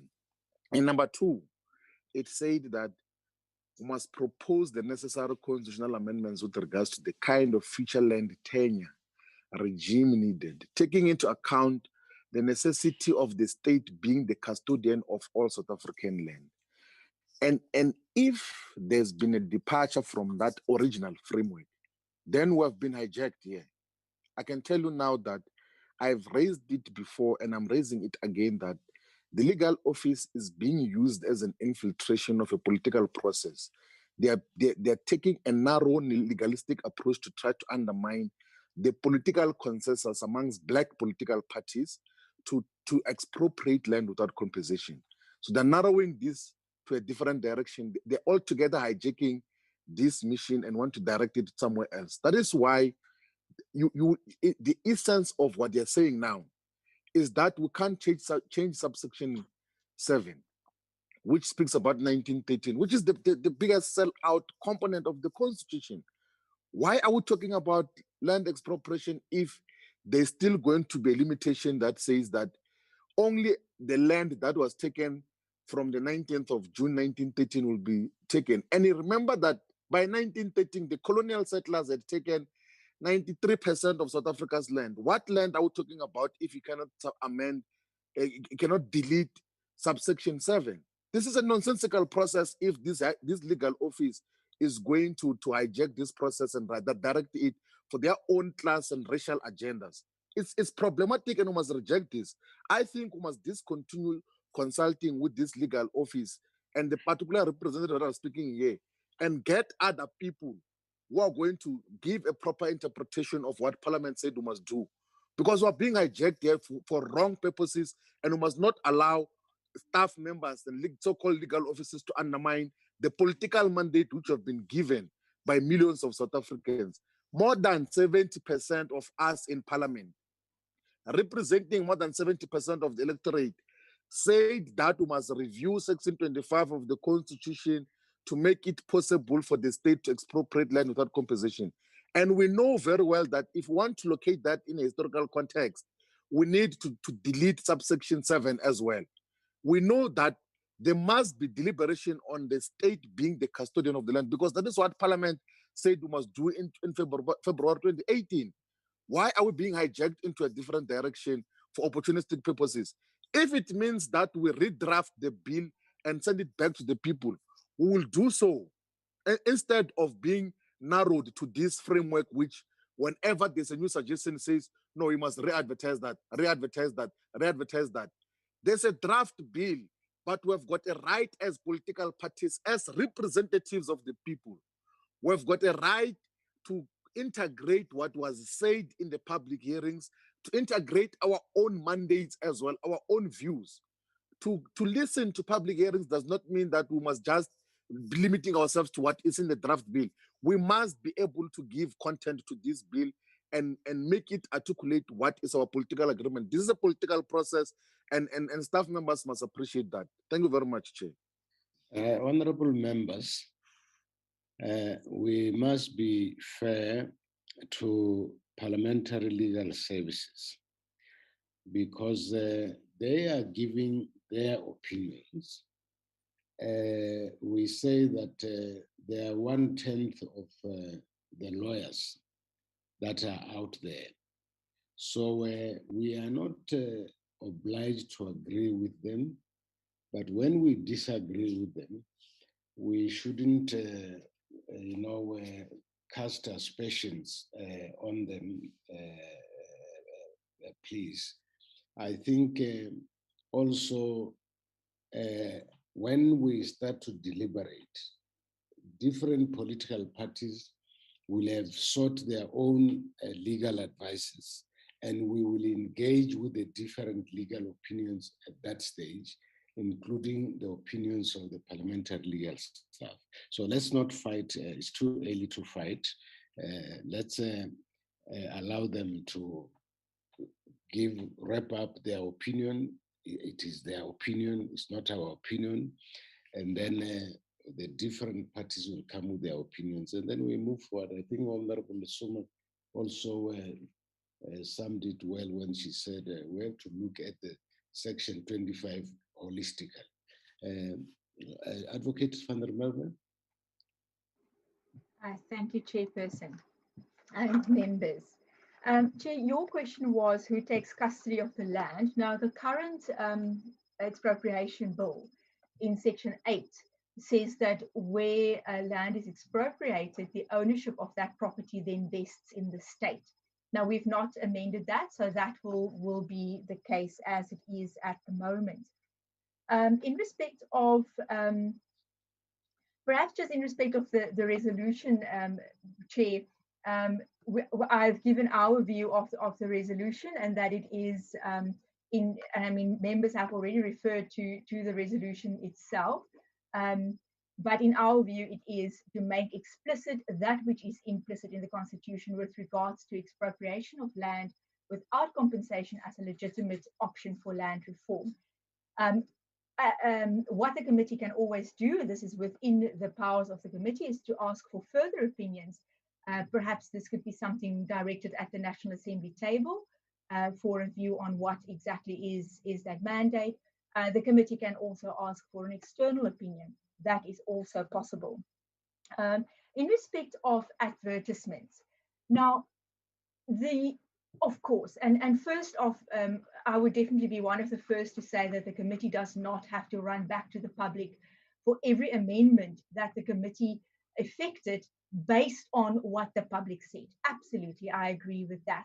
And in fact, that was also found by the court in the matter of Truworths versus Minister of Trade and Industry, where the court said that, and the court, in fact, the court refers to a submission by the minister, and the court agrees with it, that the minister is not obliged to re-advertise for comment where it is something that the minister just gives effect to what the public is saying. But if the minister changes the draft, and in this case, in the Truworths case, it was regulations, in a material respect, then calling for comments would be advisable.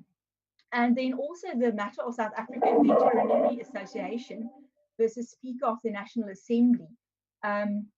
Here the court actually found that an inclusion in the amendment bill of a profession that was in the Principal Act, but was not in the Amendment Act as it was published at the time, and it was only included afterwards, actually had to be re-advertised for comments.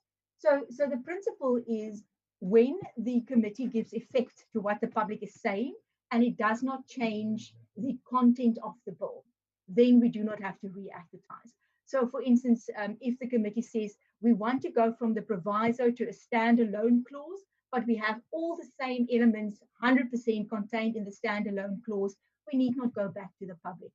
But if the committee wants to add something like the definition for land reform, if the committee wants to change the may make national legislation, the must make legislation to may, those are things that are substantial changes and will have to be advertised again. Then lastly, sorry, I just quickly want to make sure that I am actually addressing all of the issues that came up. Members had a lot of issues, raised a lot of issues that were all important. So I addressed that. The mandate, as I've said, we can ask, the committee is welcome to ask further advice from the National Assembly table or even from external. Yeah, I think I've addressed all the questions. Thank you very much. Honorable Shibambo and Honorable Dr. Connie Mulder, are those old hands or new hands? Chair, no, mine is a new hand, and so you know, mine, like Chairperson, yes, the mandate of this process does not need the table staff of Parliament. It's a political mandate. It's us who are deciding on this. We are the ones who are elected here.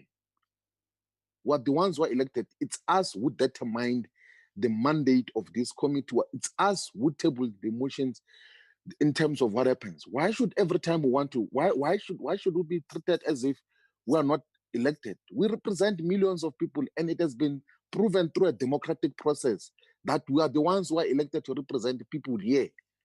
Why should it, when we say that this is our understanding of our own mandate, then go speak to table staff, go and look for external legal advisors? There's no science in law. It's not like physics. Law is not physics that you're guaranteed that 1 + 1 is 2. If you add chlorine with water, it's going to turn people. It's not like that. This is a political process that we're engaged in. The mandate is ours, and we are going to be the one that interpret our own mandate according to what we understand. And then if we want to look for legal opinion, we'll do so, but within the confines of our mandate, because it's a political process that we're engaged in. We must not allow to be hijacked, Chair, because we're going to sell out our people in terms of this process in a manner that is not sustainable. Let us handle this properly. We're amending the entirety of Section 25 of the Constitution to allow for expropriation without compensation. And if subsection 7 is an impediment, we must delete it. There must not be any concern about that. There must not be any second thought about it. If subsection 7, we must delete it if it's a problem. If other subsections are not properly phrased, we must phrase them properly in a way that is going to achieve a historical political purpose of reclaiming and repossessing our land, because it was taken by the colonial barbarists who came here to invade our land and are still in control of our land today. Honorable members, what we shouldn't do is to say or do anything that questions the integrity of the parliamentary legal staff. But I agree that this is a political process, and we agreed that they will give their own opinions. They are entitled to do so. They've done so. Then as politicians, we will engage with the mandate and move forward. So let's not question their integrity. That would not be fair, because I have no doubt that they are giving their opinion in good faith. Dr. Mulder? Yes, thank you, Chairperson. Thank you, colleagues. Now, I would strongly agree with you that we should not put any question mark about the integrity of our legal services. They are doing their job. And their advice was that if we're not happy, we are entitled to get other opinions. My problem is this. This is not merely a political problem. This is a constitutional problem. And it's not only a question that we have a political mandate and we can do as we like. We are a constitutional democracy, whether we like it or not. There are certain constitutional provisions. There are certain founding provisions in Section 1 of the Constitution. There are certain constitutional processes that have to be respected, whether we like it or not. The term hijack has been mentioned a couple of times. With all due respect, if we talk about hijack, I've got a different view.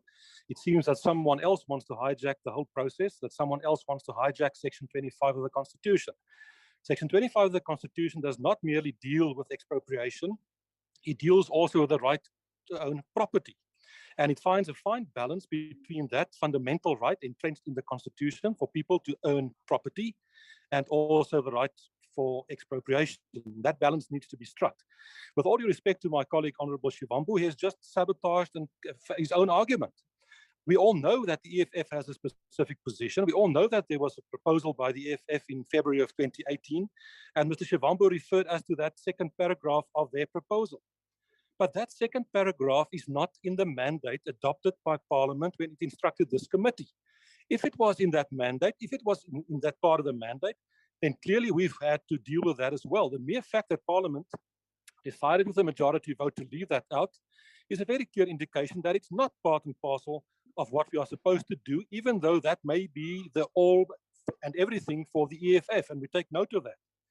So, Chairperson, I think it's relevant that we take note of what the legal services are saying. And then the last point, if we would go that route and decide that we've got the power, we think we've got the power to draw a line through the whole of Section 25, as Mr. Shivambu just now proposed, and that we then should also repeal subsection 7, then it's a completely new situation. Then all the hearings, all the participation we've had, all the input we've had did not deal with that, and you will have to start the process right from the beginning again.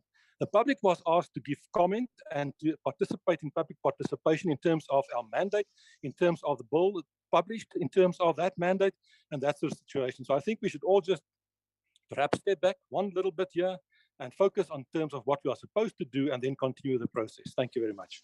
I must thank Honorable Shivambo and Honorable Dr. Koni Mulder.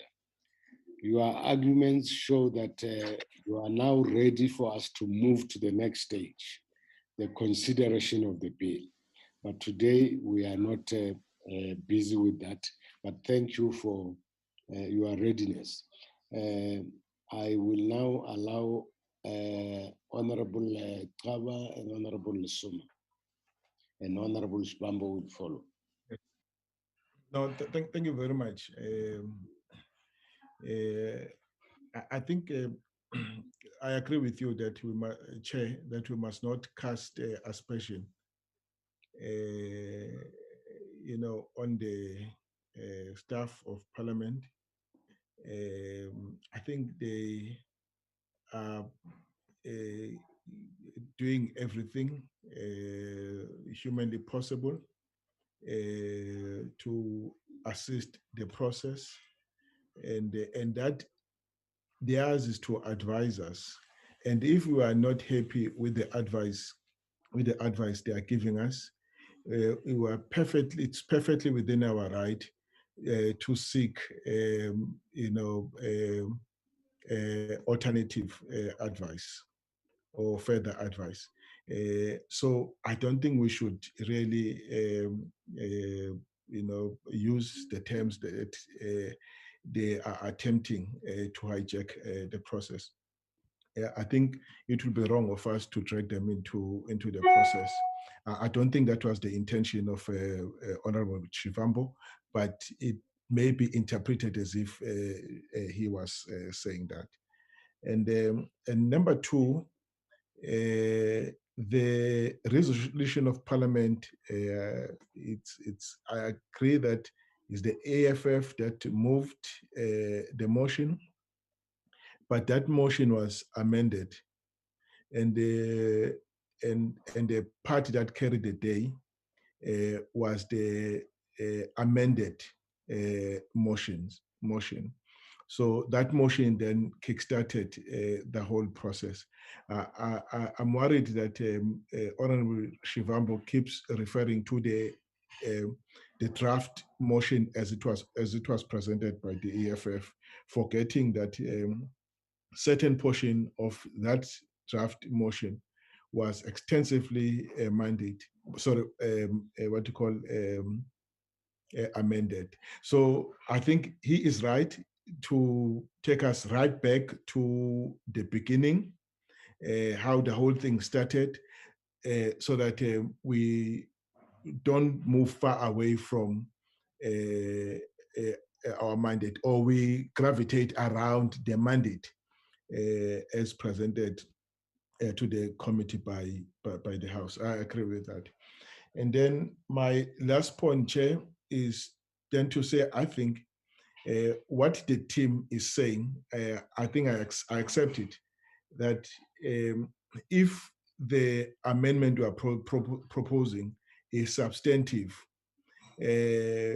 we must advertise it for public comments, even if we call written submissions, and because it will be an amendment that arises from the public participation process, and it's also a testament, a testament to the fact that the process was not just to tick the box, but was indeed to listen to the people, take their views to heart, and then when we are on their own, reflect deeply on what was presented in the public hearings, and then come up with a reasonable formulation. In other words, we're not bound to stick to what was published, and otherwise people are going to say it was just a ticking of the process, and it's just a formality, and we are doing it to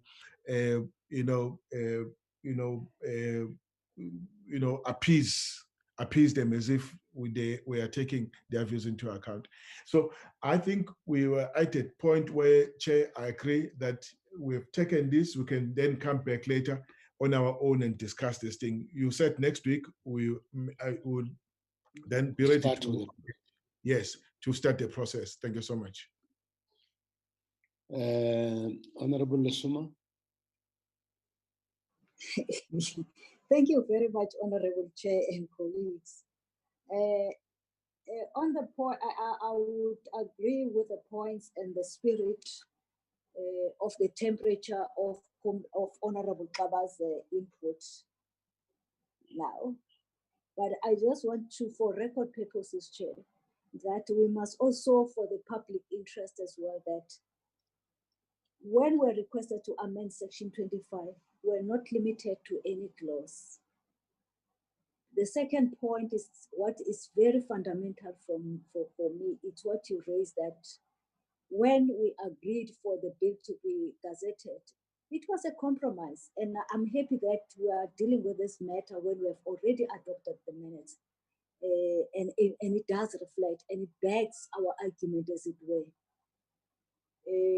But also, I hear that probably indirectly or unintended, it might be viewed that there are corners where they don't want us to address the imbalances of the past in terms of land dispossession. We are going to do that, but we are going to be legally meticulous so that there are no loopholes and nobody there find any tree to hide on. And we still would like to have our people get the land. Thank you very much, Chair. Honorable Shibambo. No, thanks, Chair. I would want to maybe like officially request that the back office, like the staff of this committee, must circulate all the resolutions of Parliament in relation to this point. What I'm making reference to, Honorable Tala, is not the EFF draft. It's a Parliament resolution. It reveals that it looks like we're even ourselves in the committee who are supposed to be dealing with this are not reading what is the resolution of Parliament in this regard. Let's please go and read the resolution of Parliament. Let the staff circulate it again to say, this is the first resolution. These are the key recommendations of the Constitutional Review Committee. This is the report. This is the draft report that came. But also, if you go and listen properly to what the submissions were saying, I know that there is thousands of people who spoke about the state being the custodian of South Africa's land. And I know of so many submissions that say that we must delete subsection 7. And we can't say because the bill which we said people must comment on did not have that part, we must now go back to consult them again. They told us already. Why should we be like in a yo-yo situation, zigzag, up and down? On the same, if they told us already that, guys, go and delete this subsection 7 because it limits us to 1913, and we can't reform and redistribute the land equitably if we're still arrested to the 1913 commitment and sellout position which was agreed. I don't know under what circumstances. And why should we go back? We have heard the people. Let's consider that as part of the amendment. We have heard all the submissions that have been made in relation to all subsections. So when we deliberate, we're going to deliberate in the entire Section 25, not just the bill. We were consulting on amendment of Section 25, and our people understood us very well when we were consulting with them. They've made submissions. We must take those into consideration, and then we then say that if we think that the entire Section 25 must be amended, we must then propose a new phraseology, and then we'll then take it from there. These limitations which the legal office consistently wants to smuggle appears like an attempt to abduct this process. Let me replace the word hijack with to abduct this process. And my worry is that the views of the legal office of Parliament coincides with the right-wing submissions that were been subjected to here by the public hearings which we extended to right-wing organizations. So, that is my biggest concern about all this process, Jay. But let's amend the entire constitution, please. To Section 25, I mean to say. Is there another hand? Chairperson, constitutionalism has nothing to do with right-wing. I'm sick and tired of new Marxist ideas on the EFF. I'm sick and tired of right-wing perspectives of the Freedom Front as well. And I'm proud of our Marxist perspectives, but there's right-wing perspectives. Honorable members, in a multi-party democracy, you will have all, ideological persuasions, and they are allowed by the Constitution. But at the end, we have to bring everybody together, seek consensus, and if there's no consensus, then the majority decides. But you'll agree with me that since we started the constitutional process, consensus has been the dominant thing. So let's accept that even in this case, whether somebody is liberal or neoliberal or Marxist or Leninist, we still have to try and seek consensus, because this is not a party political project. It is a project of the people of South Africa. It must reveal the will of the people as a whole. Having said that, let me say that all of you in your submissions today show that you are ready to move to the second phase, that of dealing with the bill. And I think that Honorable Shibambo and Honorable Kawa, you are right that this process has a history. So our mandate evolved. If you go back to the Nazareth conference of the ANC, that conference dealt with this matter. And then if we come to Parliament, the EFF made a proposal. And as Comrade Kaba says, that proposal was amended. So there is a history to this thing. So I agree with Honorable Shibambo that maybe we should circulate all the resolutions to refresh our memory as to where we come from, where we are now.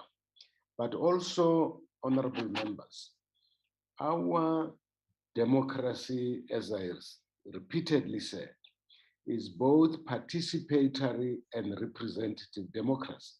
So the bill that we published was a product of public representative.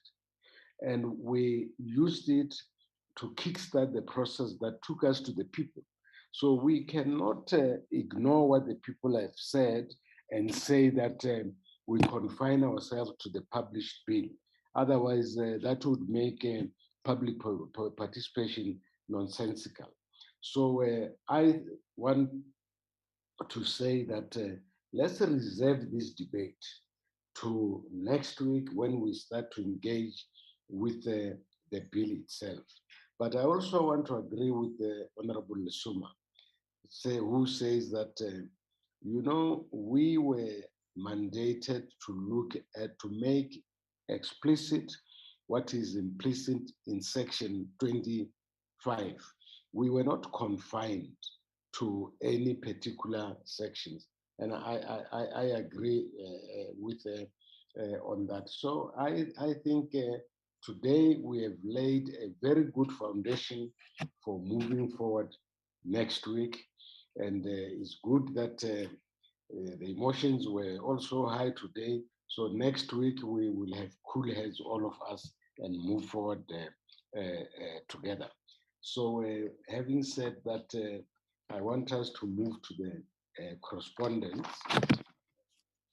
Is there any correspondence, Advocate Gwebu? Advocate Gwebu? Yes, Chairperson, can you hear me? Yes, do you have any correspondence? There is I will flight it, Chairperson. It's a letter from the Democratic Alliance, Chairperson. Okay, flight it. Honorable Lesuma, did you? And Honorable Shibambo? No, it's a little the old hands. Chairperson, yes. Mine is not an old hand, because there is something which keeps on being said as misrepresentation here. And I think that it will be tragedy if it's not clarified.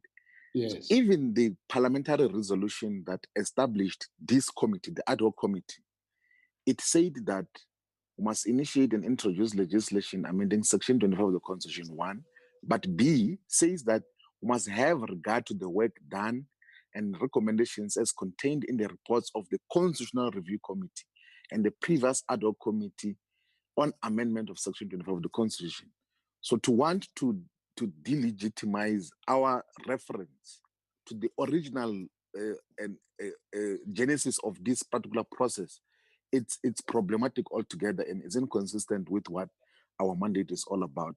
So we must not lose that framework in terms of the work that have been done, because the public participation and the reports that were done before cannot just be thrown into bill and then are reduced to a draft bill, which is here now, that we are saying that only talk to this or we are going to be unconstitutional. We have listened to the people who must consider everything else that has been brought to our attention so that we reflect the will of the people in a true sense. Honorable Shibambo, I have already said I agree with you and Honorable Tala that the evolution of our mandate is important. We are not going to sweep that under the carpet. But for today, that's not the issue on the table. Today, we just wanted to listen to parliamentary staff. But next week, when we start, all the issues that you are raising will be on the table. So thank you for reminding us of that responsibility. Advocate, can you flight? Chairperson, I will request my colleague Bonan to flight the document. I see that I've been disabled from. Has he joined us? I see he's the chairperson. He's now the host. I'm no longer the host, chairperson. But how can he come late to the meeting and retrench you without the knowledge of the chair? I was not even given warning, chairperson, but it's okay. No. I think we will deal with that matter next time. It's a very serious matter. Welcome, Advocate Ramano. Advocate Ramano. Yes, Chair. I've given Pilot the right to flight the correspondence. I'm using a phone and I won't be able to share the document. Oh, okay. Okay, Chairperson, I see that I've been restored with all my you powers. have been reinstated now. Yes, Chairperson. Okay. I hope you can see in the screen what I've just flighted. Yeah. Yes. Has this correspondence been circulated? Yes, Chairperson. Okay. Now go up, move on.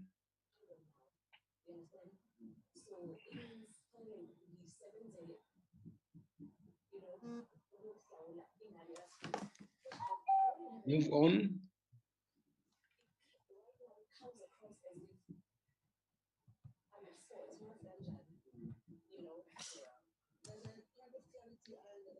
Is that all? Okay, I was here.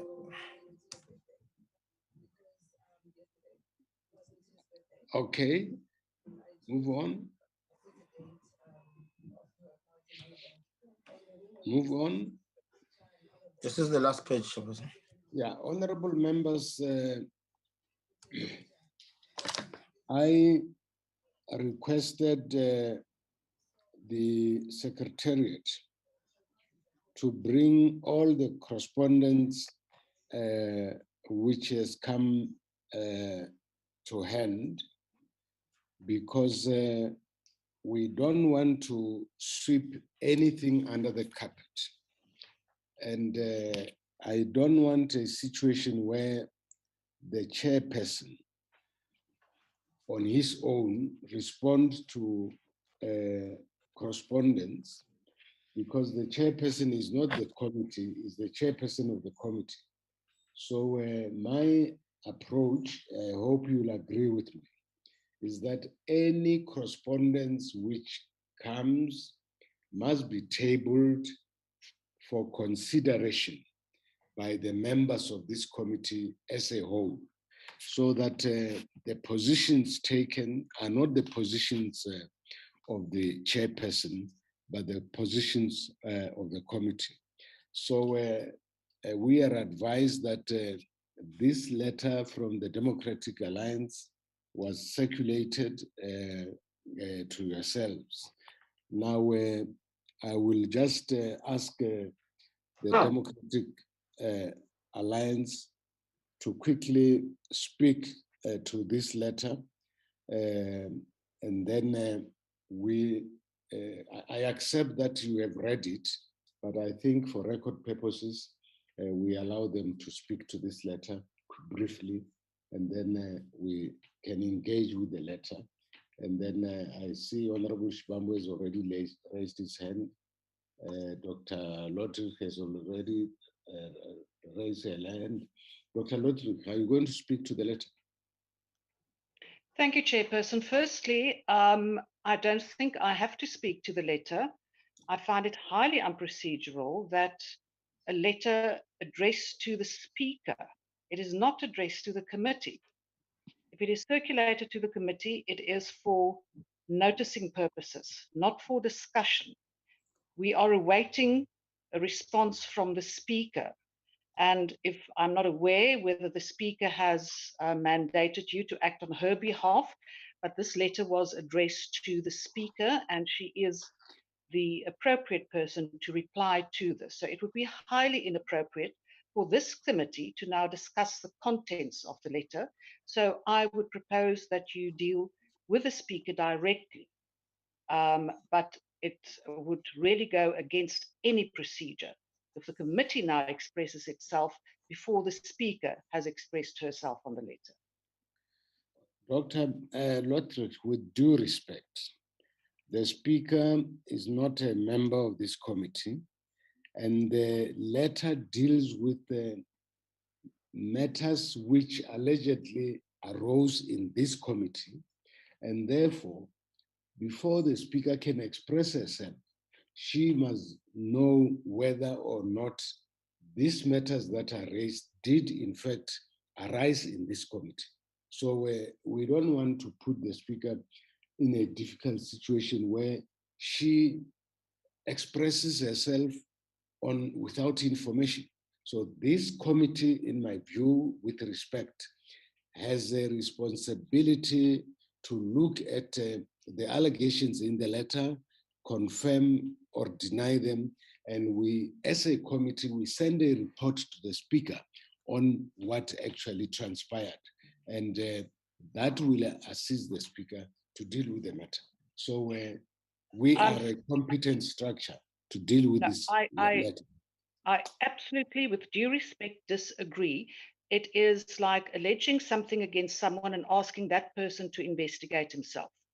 That is not due legal procedure.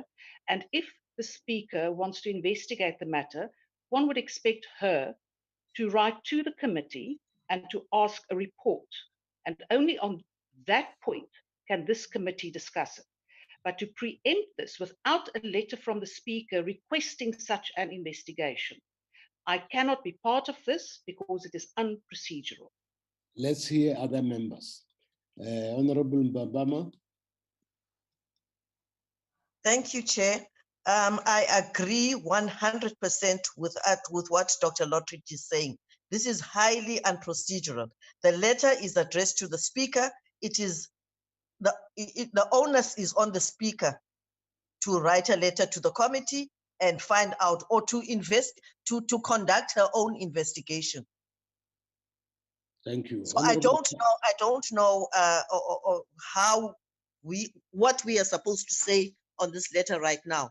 The Speaker has been written to. It is the onus of the Speaker to handle her own investigation. Thank you. Thank you. Honorable Tala. Thank you very much, Chair. I find it strange that the DA, the writer of, it's the DA, complains about the conduct of some of the members of the committee,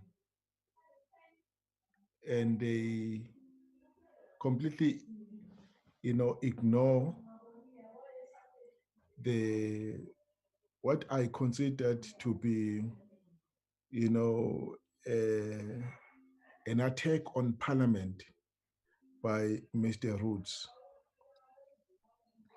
I found Mr. Roots' conduct as a guest of this committee highly irregular and provocative.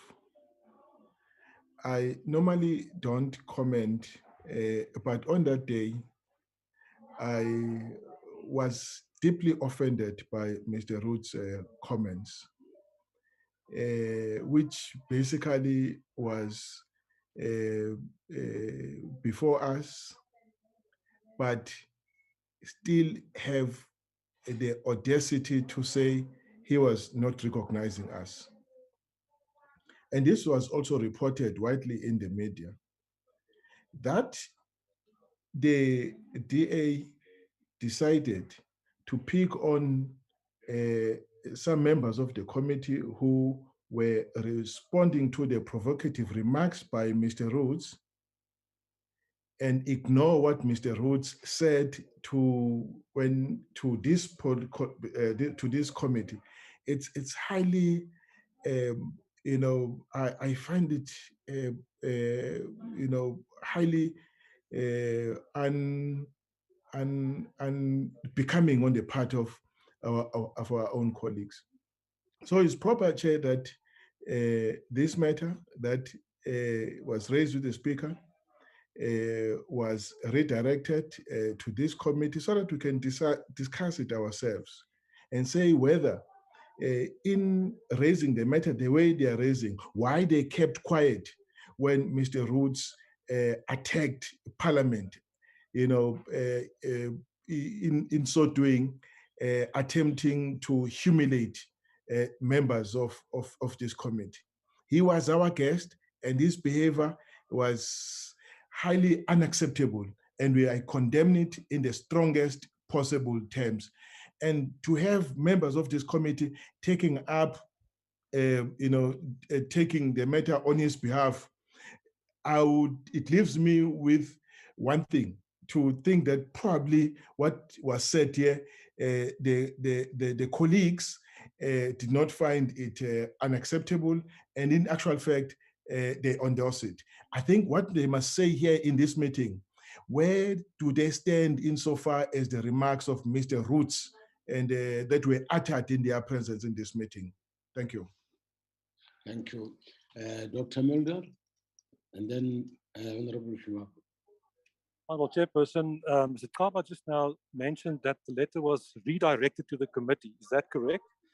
I don't think it's correct. As far as I know, the letter was written to Madam Speaker. It's her task to react to the letter. I'm not expressing my view on the contents of the letter. That's irrelevant at this stage. At this stage, I understand that the chairperson has a strong feeling about this letter. It's up to the chairperson. If you would like to write a letter to Madam Speaker as well, putting your side of the story, I think you're absolutely entitled to do so. But it would be absolutely irregular for the committee now to prejudge something that's on the table of the Speaker and to express ourselves. I will not participate in that. Then you'll have to excuse me. Thank you. Thank you. Honorable Shibambu. No, thanks, Chair. I think it's good that a letter was written to deal with these issues, because it will give us an opportunity to expose these racist kids who come here, spoiled brats of racists who come here to insult members of Parliament. That boy is not doing it for the first time. He's done it before. Who's talking? When we're doing the issue of the constitutional review process, he has always undermined the parliamentary process and doesn't think there's got no respect of black people anyway. That is his character, and that is his mandate from the white Afrikaner establishment of racists. So he's mandated to come and insult us here. It's not If you allow shocking this that kind of hatred being spewed in your committee, you'll have to excuse me, and I take you responsible for what's happening. Mulder, nobody disrupts you when you speak. Mulder, nobody disrupts you when you speak. Leave Stop that to the this chair. thing of yours. Stop this thing of yours, Mulder. Nobody disrupts you when you speak. Why do you think you can disrupt other people? No, leave Who that are to you? the chair. Leave that to the chair, please. You must never do that. You must stop that attitude. Leave that to the chair. Nobody disrupts Mulder Jefferson when he speaks. We listen to him until he finishes. You must stop that thing. Leave that to the chair. We're not scared of you, and Mulder. You're not going to do that. Dr. We're not scared Mulder. of them combined. You must tell them, Jefferson. We're not scared of Ruth. We're not scared of the DA. We're not scared of all of you. We're not going to be bullied here. Dr. Njozi, leave that to the chair. Honorable Mulder, you had an opportunity to speak without interruption.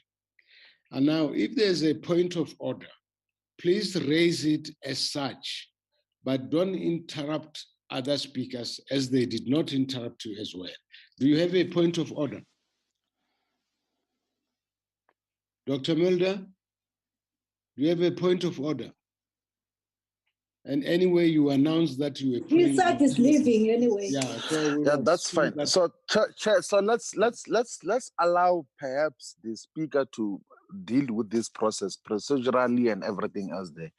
If it is brought to our attention, we will give a genealogy of the conduct of particularly AfriForum spoiled brats, then that boy who came here to insult us will give a history of how he has been conducting himself in the Constitutional Review Committee, in the first attempt to have the ad hoc committee, in the public hearings, where he went there to deliberately try to provoke and agitate Black members of this committee and of the whole of Parliament as a whole.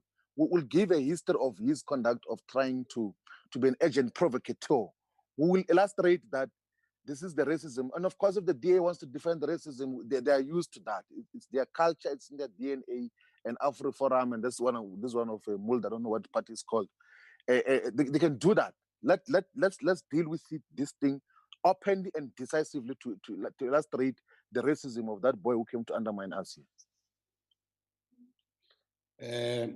Honorable Lusuma. Thank you very much, Chair. I want to believe that you are not the chairperson of yourself, you are chairperson of the committee with the people with brains. That's one. But two, Chair, we have been taking insult for far too long. And some individuals of this country, they think that they've taken us for granted.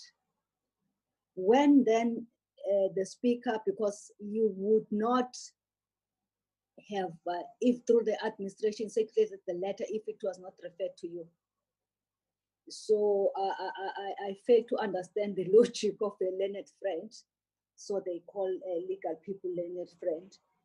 If she wants to violently be against us, having received this letter. What I would like to appreciate and register that now I know that the DA are the spokesperson of the gentleman that insulted us. I don't want even to remember his name. And they are not representing themselves. They're the same as AgriForum, we know, and I wonder why then we call them to do the oral submissions, because the DA would have done that ordinarily. So, and three, Chair, so that we are clinical and not emotional about the issue. When you respond, because you have to respond, I don't know whether you have been alleged to have done something wrong, but we'll wait for the day when the letter, we're not doubting that the letter was sent to you, but we're saying just to be safe, let's, through your office, cross-check that. Before you respond, you must also take our views, because it's not about yourself. You are chairing the meeting of people. And would like some of us to be highly respected, because we do respect people. That's why we don't insult any other person, even our colleagues, even how much they overstretch their luck with us. We try to be patient and be sober on issues. And I'm saying it cannot be that a committee member thinks that they are spokesperson of other people. We can write complaints also for a number of issues, even themselves also. Sometimes they will interject when we are talking, sometimes when we are talking, but we have been very patient as if we don't see that. And it will come to a stop. Thank you very much, Chair. Honorable Tala, is that an old hand? no, Honorable. It's a new hand there. Pardon? It's a new hand. I'm proposing Okay, that. If it's a new hand, let me take Honorable Dr. Ndlozi, and then I'll come back to you. Okay, thanks. No, thanks, Chairperson. I think that it is fair to leave this matter.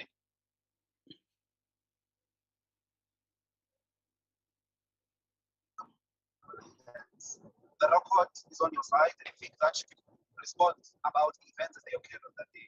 So I'm comfortable to leave this matter in your capable hands. We don't hear you properly, Doctor.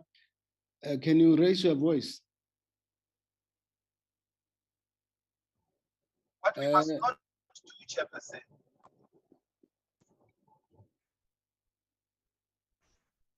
Yeah, proceed. Okay, sorry, Chair. What I'm saying is that I am happy to leave the matter in your capable hands. And the record is on our side. It will present the facts as they occurred. What we must not do is to degenerate and be distracted. I view this as a distraction.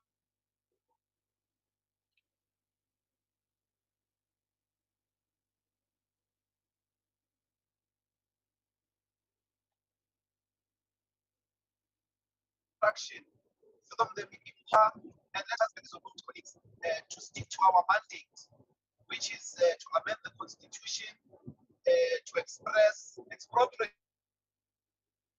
of land, repossession of land without compensation. This is our mandate. Let's not be distracted.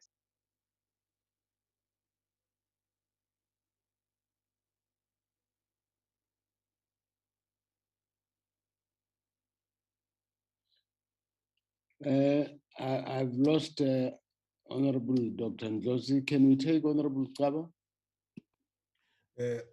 Honorable Chair, I'm proposing that we recommend to Parliament to ban Mr. Roots from appearing before any committee of Parliament.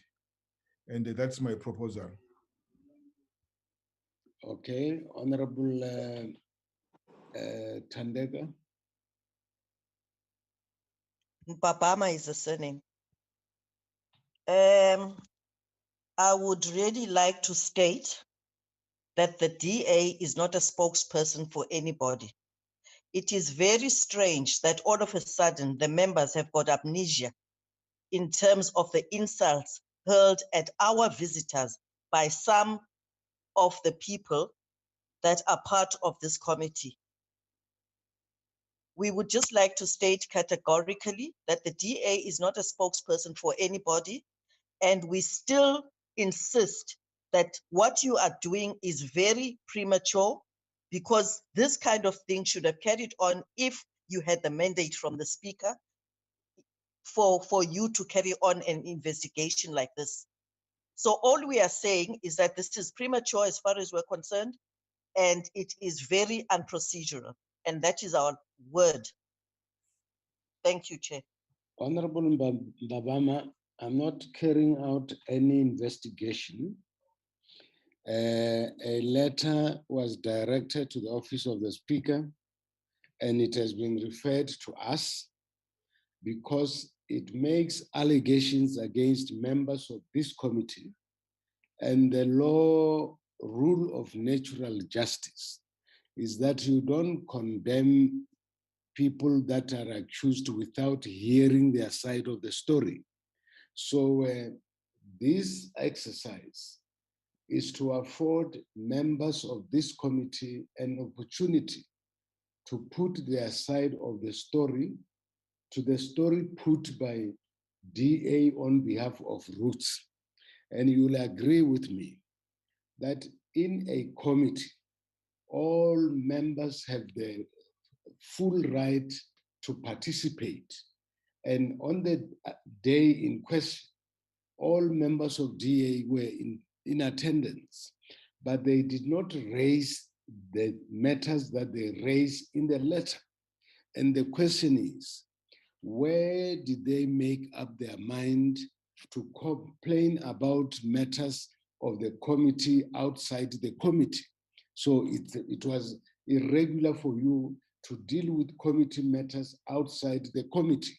So that's why this matter has been brought back to the committee so that you can raise them formally. So that's an opportunity for you to raise your complaint here in the committee so that other members can also participate. I see. Thank you for that explanation, Chair. Yeah. I was not aware that this matter was referred to you. Can we have sight? Can we have sight of the correspondence from the Speaker, which refers this matter to you? You know, referral can take place in many forms. So if you want a written referral, so request it, we'll ask the Speaker's office to do it in writing, but don't ask us now to say, produce the letter. Dr. Lodrick?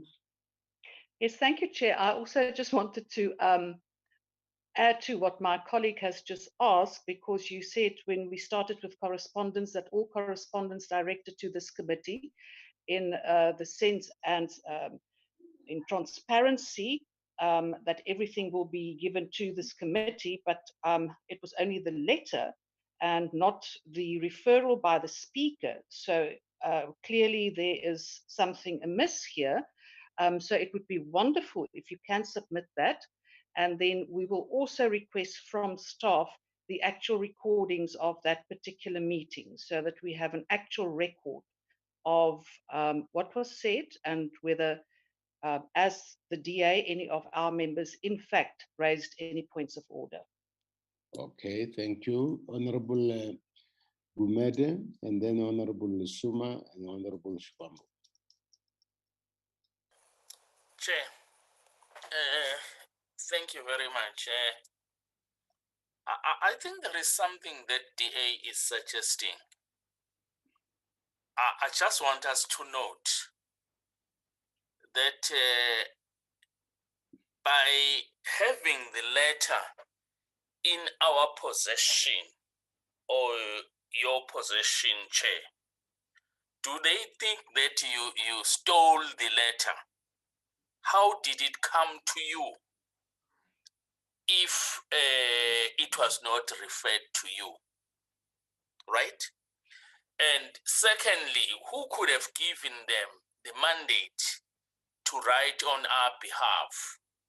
Because what they are explaining is exactly what they are doing. That in fact they've undermined the committee, and they are saying that the chair undermined the integrity of the committee as well as parliament. That's exactly what they are doing. So, Chair, I wish to second here the view or the suggestion raised by Honorable Tala, that the gentleman that was here be barred from attending parliamentary meeting or whatever. Because, you know, it was the first time hearing a person from my side who is that much provocative and very rude and prepared to stand toe to toe. In fact, that was toe to toe.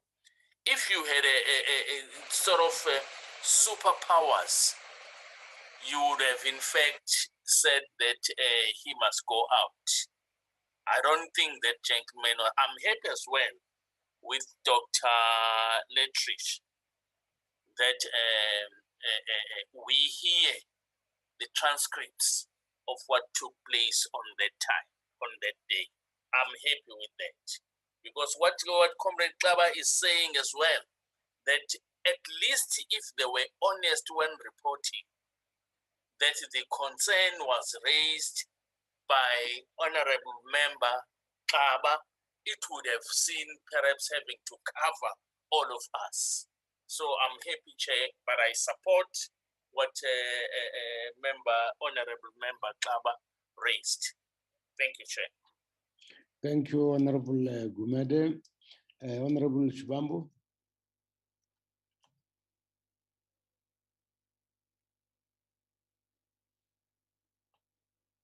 Honorable Shibambo, are you still there?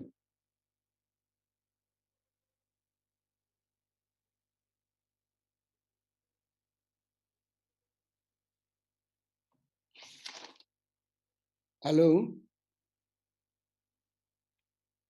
Advocate Gwebu? Advocate Gwebu? Honorable Shibambo? Honorable Gwebu? Chair, I think it's an old. Chairperson, I'm here. Are you I can hear you. Yes. Oh, okay. I think we have heard everybody, but I saw the hand of Honorable Shibambo, but he's not responding. I don't know if he's still with us. Maybe it's an old hand, but I can check with him if he wants to say something. Maybe it's disconnected. Okay, honorable members, I have been in this parliament from 2009, and I was also the chief whip of the majority party in this parliament. I am aware that if people write to the speaker on matters relating to a particular committee, the speaker refers those letters to the chair of chairs, and the chair of chairs would refer those matters to the relevant chairperson. So I'm not aware of the rule which says that referral must be in writing. But anyway, for the purposes of today, we will go back to the chair of chairs and say the DA says they want a referral of this matter in writing to ourselves. We will ask the chair of chairs to deal with that matter.